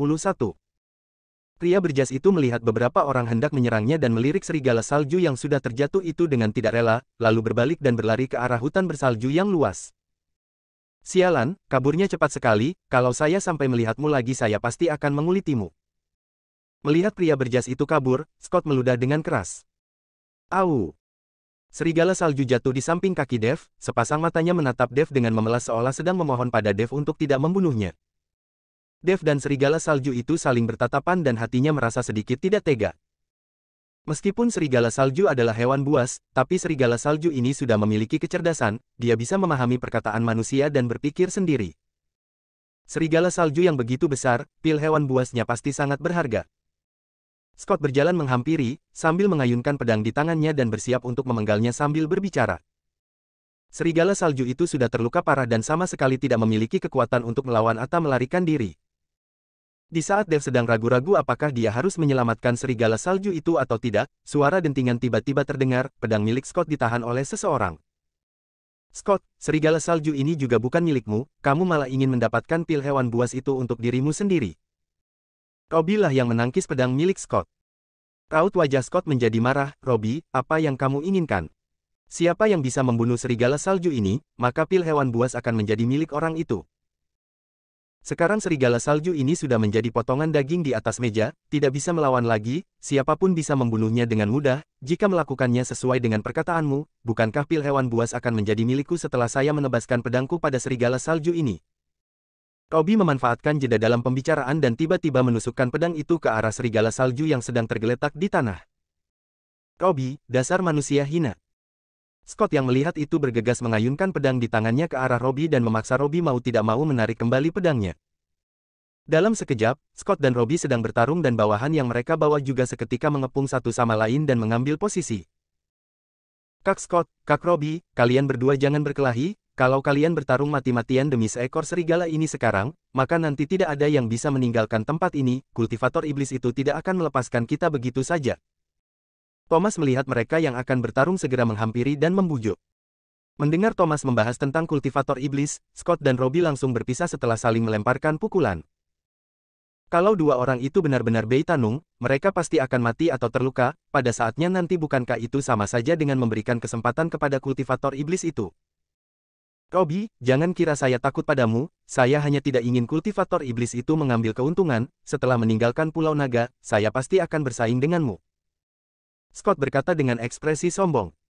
Baik, saya akan menemanimu bertarung sampai akhir. Robbie juga tidak menunjukkan kelemahannya. Kak Scott, Kak Robbie, pasti masih ada hewan buas di pulau ini, tidak perlu berebut demi seekor serigala salju, paling tidak pil hewan buas dibagikan kepada semua orang yang sedang melihat, saya tidak menginginkannya, jadi untuk kalian saja. Thomas melihat dua orang itu menghentikan serangan mereka dan bergegas membujuk lagi. Scott dan Robbie saling menatap dan mengangguk bersamaan, baik. Tuan Muda Scott, Tuan Muda Robbie, kami keluarga Bastian sudah sampai terlebih dahulu sebelum kalian, bukankah keluarga Bastian juga seharusnya mendapatkan sebagian dari pil hewan buas ini? Saat ini, Raul melangkah maju dan bertanya. Minggir, keluarga Bastian tidak ada apa-apanya, berani meminta bagian dengan kami. Scott sudah marah sejak awal, dan tidak bisa melampiaskan kemarahannya, sekarang Raul malah berinisiatif datang padanya, Scott hanya bisa melampiaskan kemarahannya kepadanya. Raul sudah berumur, sekarang malah dimaki oleh Scott yang masih berusia 20 tahunan, meskipun dia merasa marah dalam hatinya tapi dia tidak bisa mengatakan apapun, dengan kemampuannya saat ini, ditambah dengan orang-orang yang dia bawa, masih tidak bisa menghadapi orang-orang dari klan Guntur. Terlebih lagi, jika benar-benar bertarung, Thomas dari Lembah Tanpa Bayangan pasti akan membantu, dan Robbie dari keluarga Tantra juga mungkin akan melakukan hal yang sama. Bab 832. Saat itu keluarga Bastian harus menghadapi serangan dari tiga keluarga itu dan sama sekali tidak memiliki kesempatan untuk menang. Baik, kami akan minggir, kami akan minggir. Raul menggerakkan giginya, raut wajahnya menjadi muram dan menakutkan, pada akhirnya dia berbalik dan membawa bawahannya pergi. Kakak kedua, beberapa bocah ini benar-benar terlalu arogan, kalau seperti ini terus maka kita tidak akan bisa mendapatkan apapun di pulau ini, dan dendam kakak pertama juga tidak akan bisa dibalaskan. Roy melihat kakak keduanya yang dimarahi dan melarikan diri, tidak bisa menahan kekesalannya. Raul tidak mengatakan apapun, dia menggertakkan giginya dan berkata, ayo pergi, kita cari kultivator iblis itu, asalkan kita bekerja sama maka tidak perlu takut pada para bocah ingusan itu lagi. Raul juga menyadari kalau pria berjas itu juga sudah mencapai ranah Great Grandmaster, sekarang setelah identitasnya terungkap pasti akan bersembunyi. Jika bisa menemukan pria berjas itu dan bekerja sama, maka mereka akan memiliki dua orang Great Grandmaster di sisi mereka, dan tidak perlu takut lagi pada Scott serta Robbie, bahkan walau ketiga keluarga itu bergabung, mereka masih bisa melakukan perlawanan. Kakak kedua, bekerja sama dengan kultivator iblis. Roy yang mendengarnya seketika kaget. Kalau sampai terdengar oleh orang lain, keluarga Bastian bekerja sama dengan kultivator iblis, sepertinya orang-orang akan mencaci maki mereka seumur hidup. Di pulau ini tidak ada orang lain, tidak akan ada orang yang tahu, paling setelah selesai memanfaatkan orang itu, kita bisa langsung. Raul membuat sebuah gerakan menggorok leher, dan tatapannya penuh dengan kekejaman. Di sisi lain, Scott dan Robbie yang sudah mencapai kesepakatan, maju dengan senjata mereka, kedua pria itu bersiap untuk membunuh serigala salju itu bersama-sama. Namun saat mereka berdua mengangkat senjata mereka, Dave malah menghentikannya. Kalian berdua, bisakah kalian menyerahkan serigala salju ini kepadaku? Dave bertanya. Kamu juga menginginkan bagian dari pil hewan buas? Scott berkata dengan kaget. Dave menggelengkan kepalanya, saya tidak menginginkan pil hewan buas, hanya saja saya merasa kasihan pada serigala salju ini dan ingin menyelamatkan nyawanya. Melihat Dave ingin menyelamatkan serigala salju itu, Scott dan Robbie tiba-tiba tertawa terbahak-bahak. Kamu kira kamu siapa? Dewi Kuan Im yang selalu menyelamatkan penderitaan dan kesengsaraan.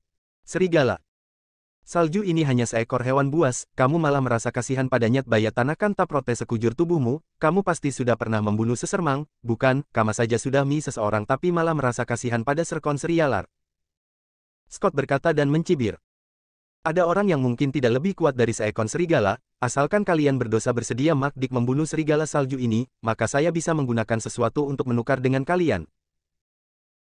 Dave tidak ingin memulai pertarungan demi menyelamatkan serigala salju, dengan kekuatan Frosatit, Dave tidak cukup kuat untuk menghadapi serangan dari dua keluarga itu, perlu diingat bawahan yang Devstat dua keluarga itu masing-masing memiliki seorang Great Grandmaster di antaranya, Bebombay Kobe yang sudah mencapai puncak ranah Great Grandmaster, jika benar-benar menyerang, maka Travenda Dance menang. Apalagi Dave harus menghemat tenaganya, dia harus mencari kristal sais, dia tidak datang nak bemang. Kamu ingin menukar dengan apa? Robbie bertanya dengan penuh ketertarikan.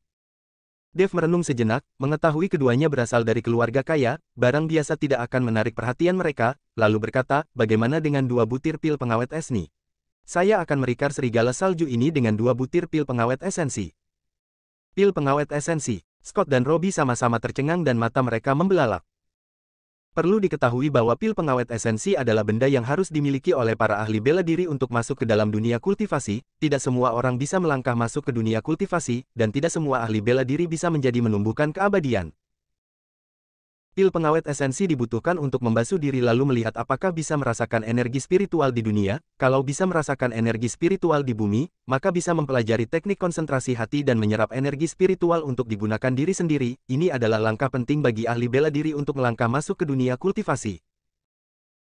Meskipun tidak sulit untuk meramu pil pengawet esensi, hanya sayang sekali saat ini ahli alkimia semakin sedikit, terlebih lagi ahli alkimia yang bisa meramu pil pengawet esensi juga semakin sedikit, selain itu pil pengawet esensi merupakan sesuatu yang harus dimiliki oleh para keluarga kaya yang tersembunyi, yang membuat permintaan melebihi persediaan, dan membuat benda ini sangat berharga. Bab 833. Kamu benar-benar memiliki pil pengawet esensi. Coba keluarkan dan perlihatkan pada kami, kalau kamu benar-benar memiliki pil pengawet esensi maka kami bisa memberikan serigala salju kepadamu. Robbie bertanya dengan tidak sabar. Saya tidak memilikinya saat ini, tapi saat kembali nanti saya pasti memberikannya kepada kalian. Dave berkata dengan tulus. Sialan, berani mempermainkan kami. Scott menjadi berapi-api setelah mendengarnya, pedang di tangannya langsung diayunkan ke arah Dave. Wenny yang ada di belakang Dave seketika maju untuk menghalangi pedang di tangan Scott saat melihat ini. Sekarang hanya Wenny yang cukup kuat untuk membantu Dave, karena kekuatan Yuki dan Ellie masih terlalu lemah. Thomas yang ada di samping Wenny melihat dia bergerak juga melangkah maju untuk menghalangi di tengah. Kak Scott, jangan tergesa-gesa, dengarkan dulu perkataannya. Karena saya sudah mengatakan akan menukarkannya dengan pil pengawet esensi, maka saya pasti akan menukarkan pil pengawet esensi saat kembali nanti. Saya adalah penguasa lembah pengobatan, saya tidak akan membohongi kalian. Dave berkata dengan serius, tidak tampak bercanda sedikit pun. Penguasa lembah pengobatan. Semua orang tercengang, mereka sama sekali tidak berani percaya dengan usia Dev yang masih muda bisa menjadi penguasa lembah pengobatan. Nah, kamu bahkan tidak bisa berbohong, saya tahu lembah pengobatan, dengan usiamu itu mana mungkin bisa menjadi penguasa lembah pengobatan.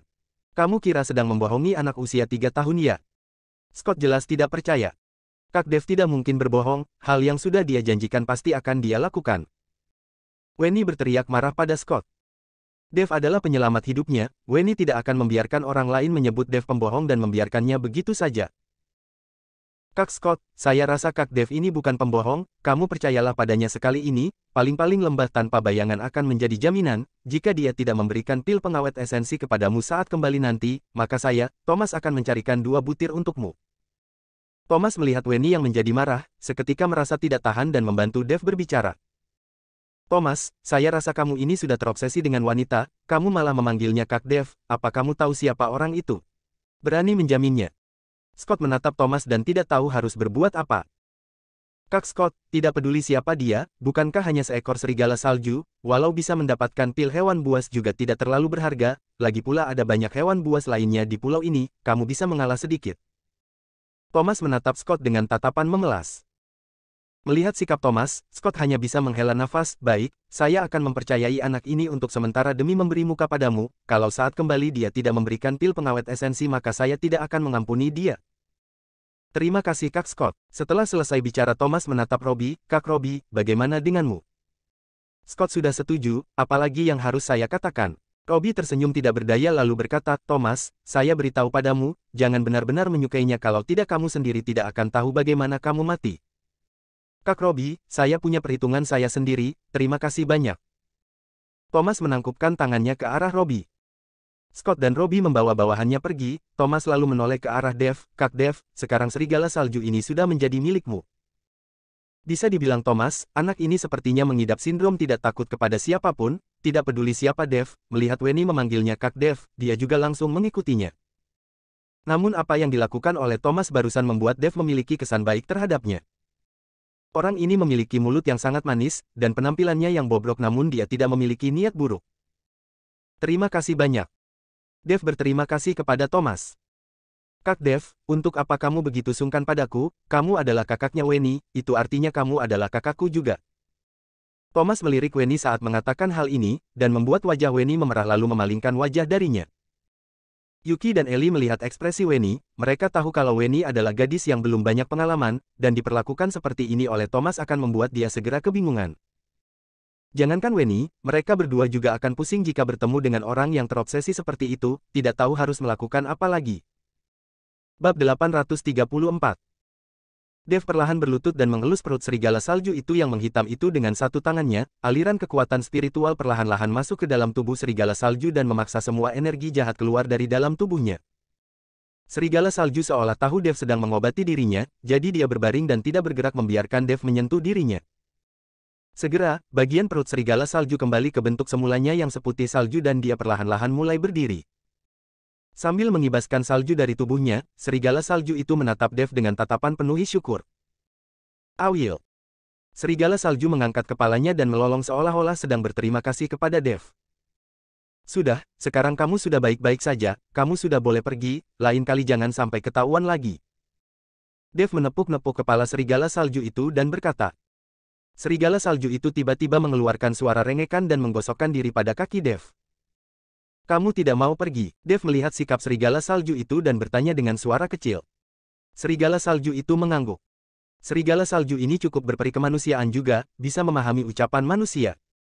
Ellie melihat serigala salju yang bisa memahami perkataan Dev seketika berkata dengan penuh semangat. Serigala salju ini cukup baik, tapi ukurannya sedikit menakutkan, kalau benar-benar digigit olehnya maka kepala bisa langsung hilang. Yuki menatap serigala salju di depannya, walau serigala salju itu tidak bermaksud jahat tapi Yuki masih merasa takut padanya. Serigala salju itu tampaknya memahami perkataan Yuki dan bergegas menunduk dan perlahan-lahan menggosokkan tubuhnya pada Yuki. Seperti seekor anjing serigala peliharaan, yang tidak berhenti menggosokkan kepalanya pada kaki Yuki. Pada awalnya Yuki merasa kaget, tapi melihat serigala salju yang begitu patuh dia perlahan-lahan mengulurkan tangan dan mengusapnya, bulu putih serigala salju itu terasa halus dan hangat di tangan. Semakin diusap Yuki semakin menyukainya, pada akhirnya dia bahkan berjongkok dan menempelkan wajahnya pada tubuh serigala salju itu dengan erat, dan merasakan kehangatan di sekujur tubuhnya dalam sekejap. Serigala salju itu melengkungkan kepalanya pada Yuki, dan Yuki langsung memahami apa yang dimaksud oleh serigala salju itu. Dia perlahan membuka kakinya dan Yuki naik ke atas tubuh serigala salju itu. Serigala salju itu kemudian mengangkat Yuki dan mulai berlari melintasi salju. Suara angin bersiul, Yuki mencengkram bulu serigala salju dengan erat dengan kedua tangannya, dia menjadi kegirangan dan mulai berteriak dengan bersemangat. Ellie dan Wenny yang melihat itu segera mengejarnya. Saya juga mau naik, saya juga mau naik. Ellie dan Wenny berteriak. Tidak lama kemudian, Yuki sudah selesai berkeliling dan turun, lalu Ellie naik, dan kemudian berganti Wenny, tiga gadis itu bersenang-senang dengan serigala salju. Dev tersenyum tidak berdaya saat melihat pemandangan ini, dia tahu kalau serigala salju ini sangat licik, demi membuat dirinya membiarkan dia menetap, dia berusaha membahagiakan para gadis-gadis itu dulu, karena saat ini banyak wanita yang memegang kendali. Setelah bermain selama sesaat, tiga gadis itu kembali dengan serigala salju dan saat melihat Dev, Yuki adalah orang pertama yang berkata, Dev, biarkan serigala salju ini menetap ya, kamu tidak boleh mengusirnya. Benar, kamu tidak boleh mengusirnya, kalau tidak kami bertiga juga akan pergi bersama dengan serigala salju, tidak mau ikut denganmu lagi. Ellie juga mengancam Dev. Kak Dev, serigala salju ini sangat baik, biarkan dia tinggal ya. Wenny juga mulai memohon untuk serigala salju itu. Dev menatap tiga gadis itu dengan tidak berdaya, masalah sudah menjadi seperti ini, tidak membiarkan dia tinggal juga tidak bisa. Dev melirik serigala salju itu sekilas, dan menemukan secerca kepuasan dari tatapan serigala salju itu, jelas-jelas itu adalah taktik yang digunakan oleh serigala salju. Baiklah, biarkan serigala salju ini tetap tinggal. Dev mengangguk. Tiga gadis itu kegirangan, dengan adanya serigala salju ini maka perjalanan mereka tidak akan terlalu membosankan, dan saat mereka lelah mereka bisa menunggangi serigala salju, akan jauh lebih nyaman. Thomas membawa bawahannya mengikuti Dev dan yang lainnya berjalan menuju pedalaman Pulau Naga. Kali ini Wenny tidak mengusir Thomas dan Dev tidak mengatakan apapun. Bab 835. Di sisi lain, pria berjas yang kehilangan pil hewan buas dari serigala salju, dikepung oleh Scott dan Robbie merasa hatinya sangat tertekan. Saat ini dia sedang menghadapi terobosan, jika bisa mendapatkan sedikit pil hewan buas, maka dia mungkin bisa menembus peringkat keempat Great Grandmaster, dan jika dia beruntung bisa mendapatkan kristal naga yang legendaris, mungkin dia bisa menembus puncak Great Grandmaster dalam satu tarikan nafas. Memikirkan hal ini membuat tatapan mata pria berjas itu dipenuhi dengan kegilaan, semua kultivator iblis memiliki hasrat yang tidak tertandingi akan kekuatan, kalau tidak mereka tidak akan mungkin melakukan praktik kultivator iblis seperti ini. Cici-cici. Seekor tikus salju mencicit dan melesat melewati hadapan pria berjas itu menamparnya dengan keras dan gelombang energi jahat langsung menghantam tikus salju yang melesat dengan tepat. Tikus salju itu mati seketika dan pria berjas itu mengambil tikus salju, lalu mengerahkan tenaga pada sepasang tangannya. Shrek. Tubuh tikus salju itu langsung dirobek menjadi dua oleh pria berjas, darah segar mengucur deras namun pria berjas itu seolah tidak peduli. Sebuah pil hewan buas kecil seukuran ibu jari yang jernih terjatuh dari kepala tikus salju. Tidak disangka tikus salju sekecil ini juga memiliki pil hewan buas, tampaknya Pulau Naga ini memang tempat yang bagus. Pria berjas itu mengambil pil hewan buas dengan ekspresi terkejut di wajahnya. Namun saat pria berjas itu bersiap menyimpan pil hewan buas, dia melihat Raul datang ke arahnya bersama dengan anak buahnya. Pria berjas itu mengernyitkan keningnya dan membuka mulutnya lalu memasukkan pil hewan buas ke dalam mulutnya, lalu mengambil posisi dan menatap Raul yang mendekat dengan waspada. Nak, kamu tidak perlu gugup, kami tidak bermaksud jahat, entah bagaimana kami harus memanggilmu. Raul melihat pihak lawan memasang sikap perlawanan, bergegas menjelaskan. Pria berjas ini melirik dua kali lalu mendapati hanya ada orang-orang dari keluarga Bastian yang kemari, tidak ada orang lain, dan merasa sedikit lega dalam hatinya. Apa yang kamu inginkan? Pria berjas tidak memberi tahu Raul siapa namanya, tetapi malah bertanya balik kepada Raul. Nak, kamu juga bisa melihat kalau klan Guntur, keluarga Tantra dan lembah tanpa bayangan itu membentuk kesatuan, dan orang lain tidak usah berharap untuk mendapatkan apapun di Pulau Naga, serigala. Salju itu juga dibagi oleh mereka, dan tidak ada bagian untuk keluarga Bastian, oleh karena itu saya berharap bisa bekerja sama denganmu untuk melawan mereka, jika tidak kita tidak akan mendapatkan apapun, malah kamu juga akan dibunuh. Raul berkata dengan terus terang. Pria berjas itu tercengang lalu berkata dengan waspada, kamu berani bekerja sama dengan saya yang merupakan seorang kultivator iblis. Perlu diketahui, tidak ada orang yang bersedia berhubungan dengan kultivator iblis atau mereka akan dibenci di dunia seni bela diri. Kenapa tidak berani? Pulau Naga adalah tempat yang terpencil, hanya ada kita di sini, siapa yang bisa mengetahui kita bekerja sama? Nanti setelah meninggalkan Pulau Naga, kamu akan berada di jalanmu dan saya akan berada di jalanku sendiri, tidak akan saling berhubungan lagi. Raul berkata dengan acuh tak acuh. Pria berjas itu mengernyitkan keningnya, lalu menatap Raul sambil berpikir sejenak sebelum akhirnya mengangguk dan berkata, baik, saya setuju untuk bekerja sama denganmu.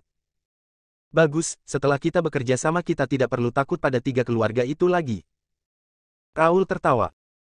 Pria berjas itu menyerahkan setengah dari tikus salju yang ada di tangannya kepada Raul. Daging dan darah dari hewan ini adalah tonik yang bagus, tidak mungkin berada 3 hari di Pulau Naga tanpa sesuatu untuk mengisi tenaga.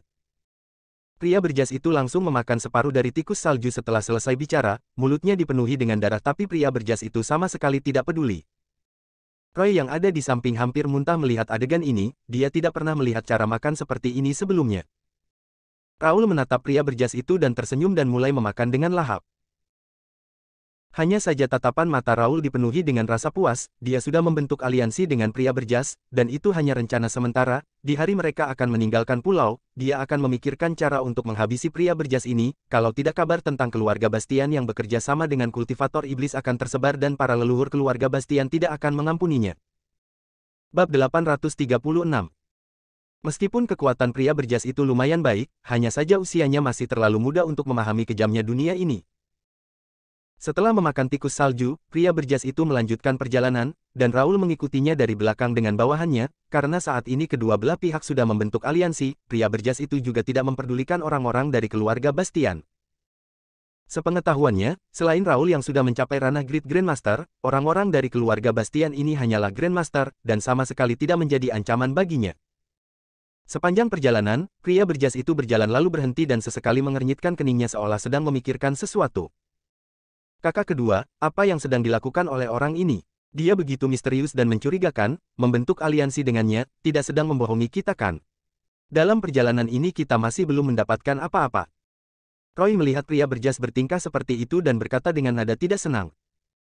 Raul mengibaskan tangannya dan menyela Roy, apa yang kamu tahu, kali ini mungkin kita akan mendapatkan kejutan besar.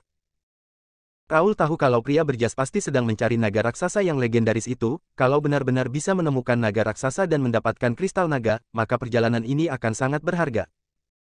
Banyak orang yang datang ke Pulau Naga hanya untuk mencari bahan obat, pil hewan buas, tapi tidak banyak yang mencari kristal naga, karena itu hanya legenda, bisa bertemu dengan naga raksasa atau tidak semuanya mengandalkan keberuntungan.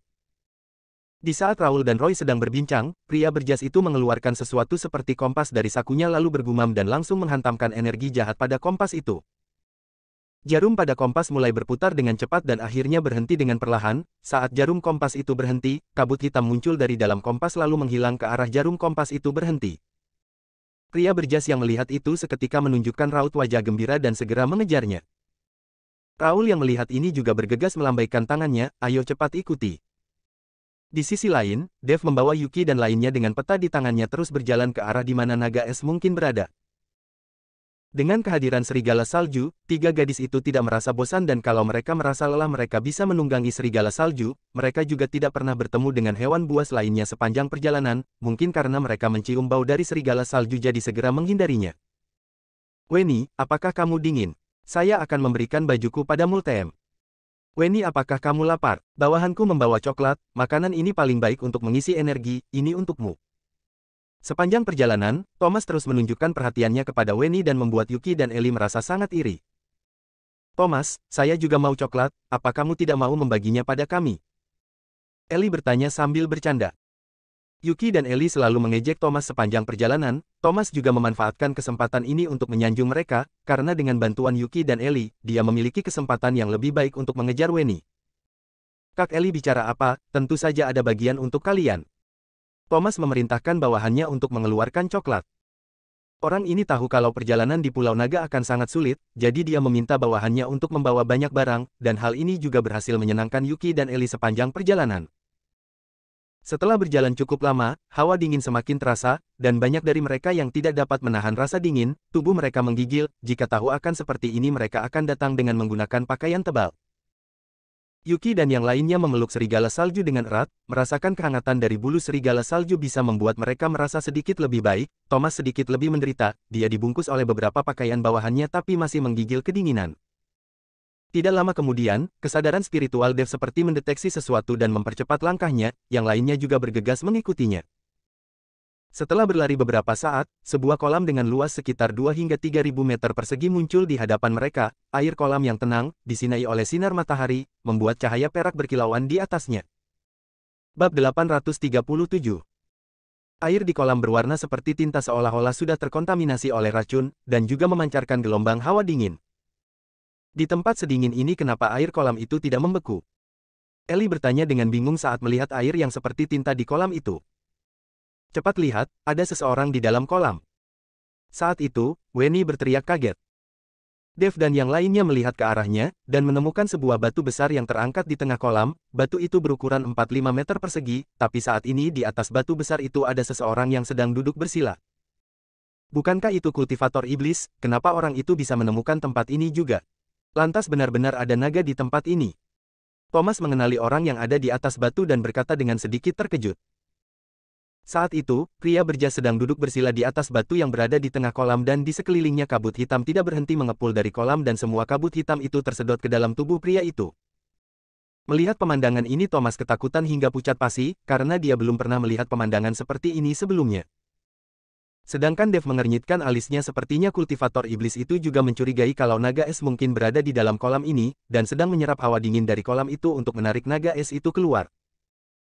Saat pria berjas itu berada di atas batu tidak hanya menyerap hawa yin dari kolam, air kolam yang tadinya tenang mulai beriak, diikuti oleh ombak yang menghantam batu besar di tengahnya, seolah menyatakan ketidakpuasan. Hanya saja pria berjas itu tampak tidak peduli, dia masih duduk di sana dengan mata terpejam, dan kabut hitam yang menyelimutinya semakin lama semakin tebal. Saat itu Raul sedang bersembunyi di balik batu bersama orang-orang dari keluarga Bastian lainnya, mereka sudah menyadari kedatangan Dev dan yang lainnya hanya saja mereka tidak menunjukkan diri. Meskipun ini adalah saat yang paling tepat untuk membunuh Dev, Scott dan Robbie juga tidak bersamanya, hanya orang-orang dari lembah tanpa bayangan yang ikut dengannya. Raul memiliki keyakinan untuk membunuh Dev tapi dia tidak melakukannya. Saat ini hal yang paling penting adalah memancing naga es keluar dan mendapatkan kristal naga. Jika saat ini Raul bertarung dengan Dev demi membalas dendam, maka dia harus menghabiskan banyak energi, dan pada saatnya jika naga es muncul, akan menjadi kesempatan bagi orang lain. Tiba-tiba, auman naga terdengar di dalam kolam, dan auman naga itu menyebabkan air kolam seolah mendidih. Disusul auman naga itu, pria berjas yang duduk di atas batu membuka matanya dan perlahan-lahan bangkit berdiri.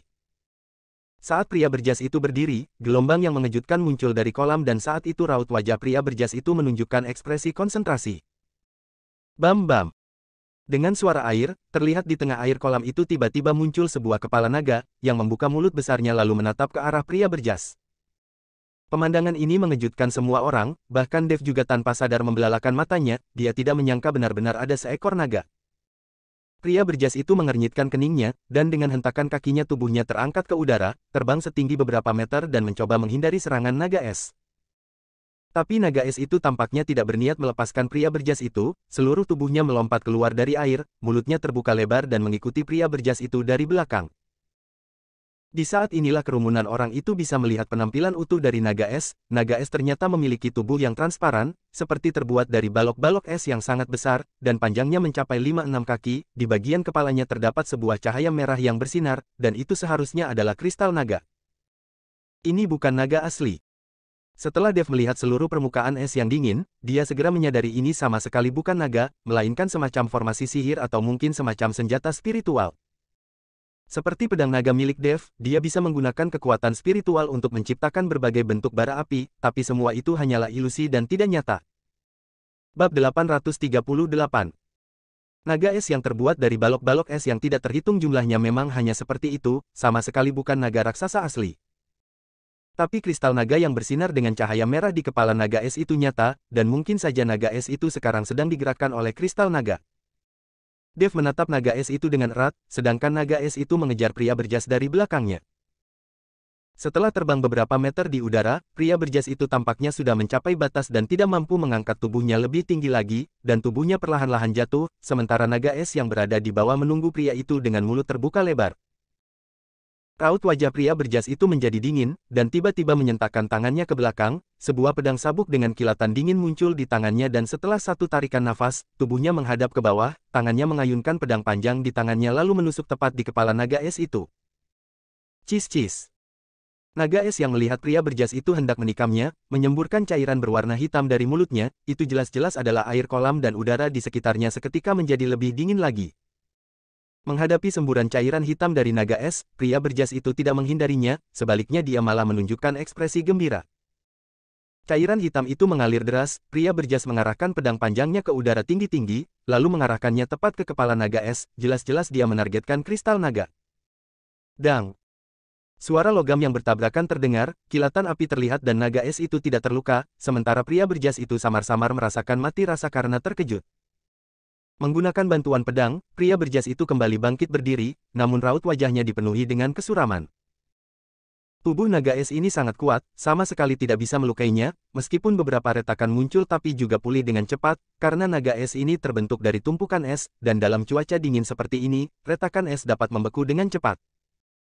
Pria berjas menggunakan bantuan dari pedang untuk berdiri lagi, tapi karena kelelahan, tubuhnya kembali jatuh dan kali ini dia berniat menyerang naga es dengan cara yang sama.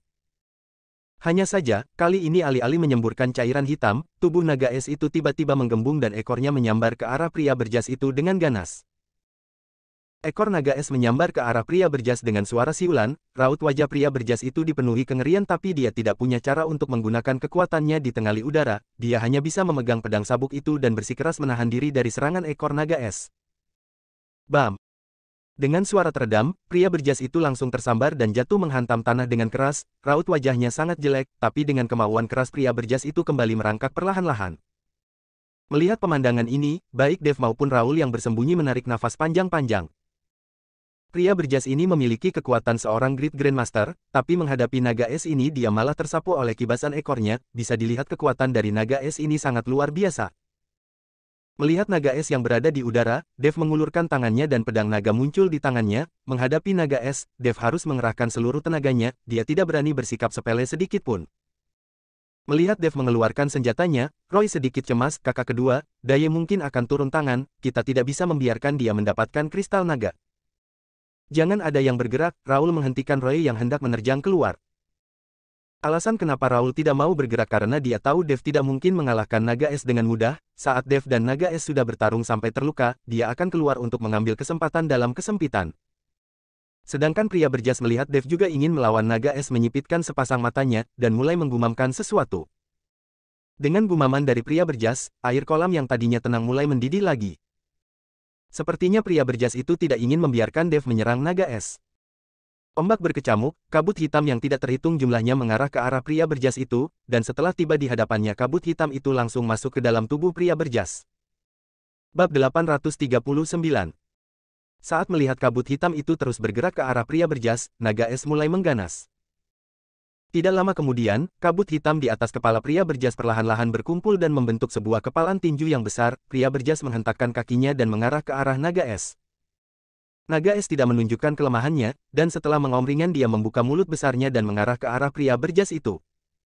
Kedua pihak saling menyerang dalam pertempuran besar, dan orang-orang yang ada di sekitar mulai bergerak mundur karena takut akan terkena dampaknya. Hanya Dev yang berdiri diam, dia mengernyitkan keningnya, kekuatan kultivator iblis ini secara mengejutkan berada di luar bayangan Dev, tidak disangka teknik sihir orang ini benar-benar hebat dan sangat tersembunyi. Di saat itu, Scott dan Robbie muncul dengan bawahan mereka, dan saat melihat pria berjas yang sedang bertarung dengan naga es di udara, raut wajah mereka menjadi sangat jelek. Bam! Suara teredam terdengar, baik pria berjas maupun naga es tersentak mundur, namun jelas terlihat kalau pria berjas itu lebih dirugikan, karena saat ini dia sudah terhempas oleh pukulan naga es.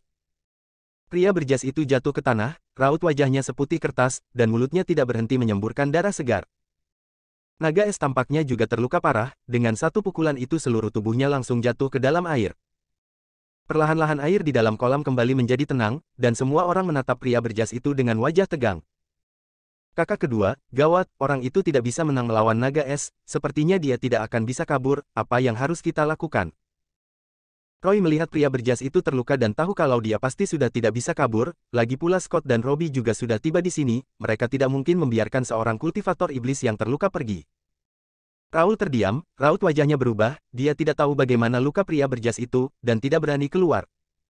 Sedangkan Thomas melihat pria berjas itu tergeletak di tanah dan tidak berhenti menyemburkan darah, menunjukkan senyuman di wajahnya.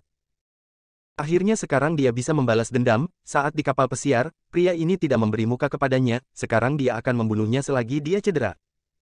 Thomas melambaikan tangannya dan membawa beberapa bawahannya untuk mengepung pria berjas itu. Pria berjas melihat Thomas membawa bawahannya untuk mengepung dirinya menunjukkan perubahan ekspresi yang drastis, tidak perlu dipikirkan dia juga tahu kalau Thomas datang untuk membalas dendam. Dan ada orang-orang dari klan Guntur serta keluarga Tantra yang mengawasi di sekeliling, pria berjas itu tahu dirinya tidak akan bisa kabur jika tidak berjuang mati-matian. Haha, bukankah kamu sangat hebat? Kenapa, sekarang kamu sudah jatuh ke tanganku, sebentar lagi kamu akan merasakan apa yang dinamakan lebih baik mati daripada hidup. Thomas menatap pria berjas itu dengan raut wajah penuh kepuasan. Meskipun pria berjas itu memelototinya dengan marah, tapi dia sudah terluka parah dan tidak mungkin menjadi lawan yang sepadan bagi Thomas dan yang lainnya, jadi dia hanya bisa membiarkan Thomas berteriak dan mengumpat padanya.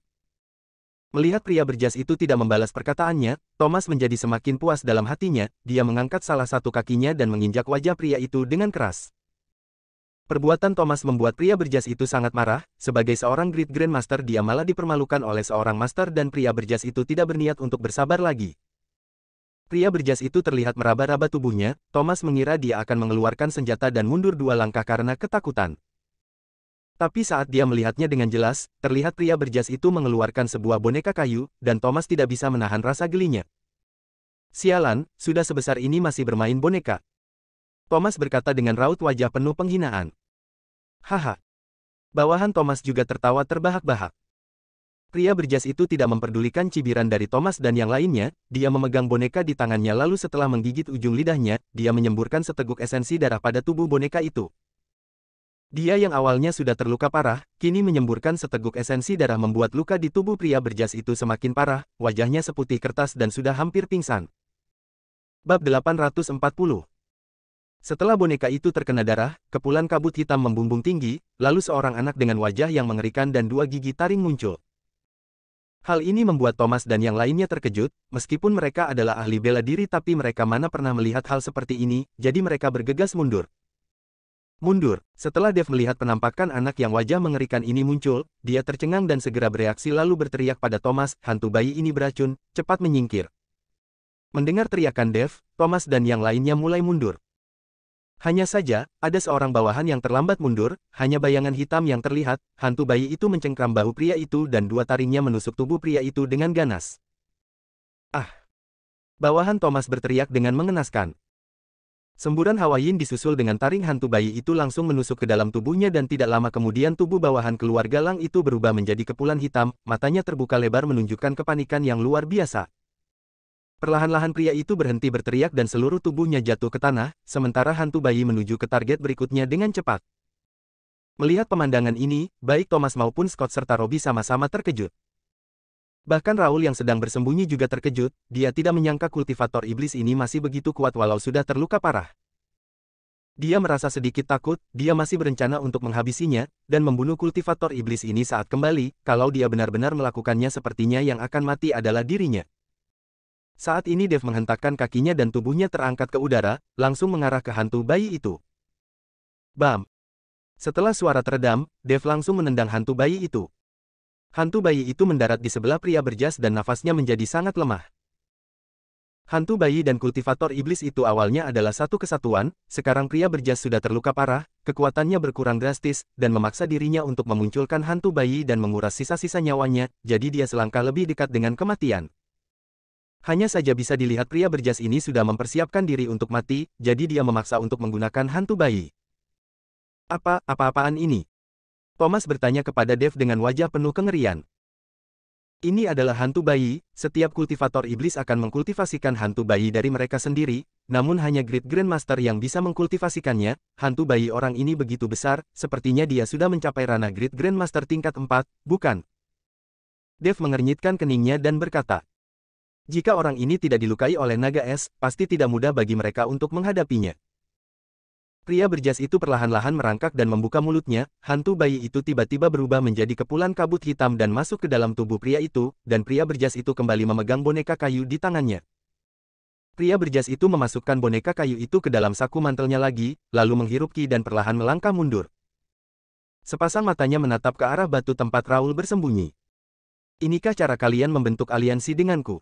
Berdiri diam di samping dan ingin memetik keuntungan secara diam-diam. Pria berjas itu bertanya dengan marah pada Raul.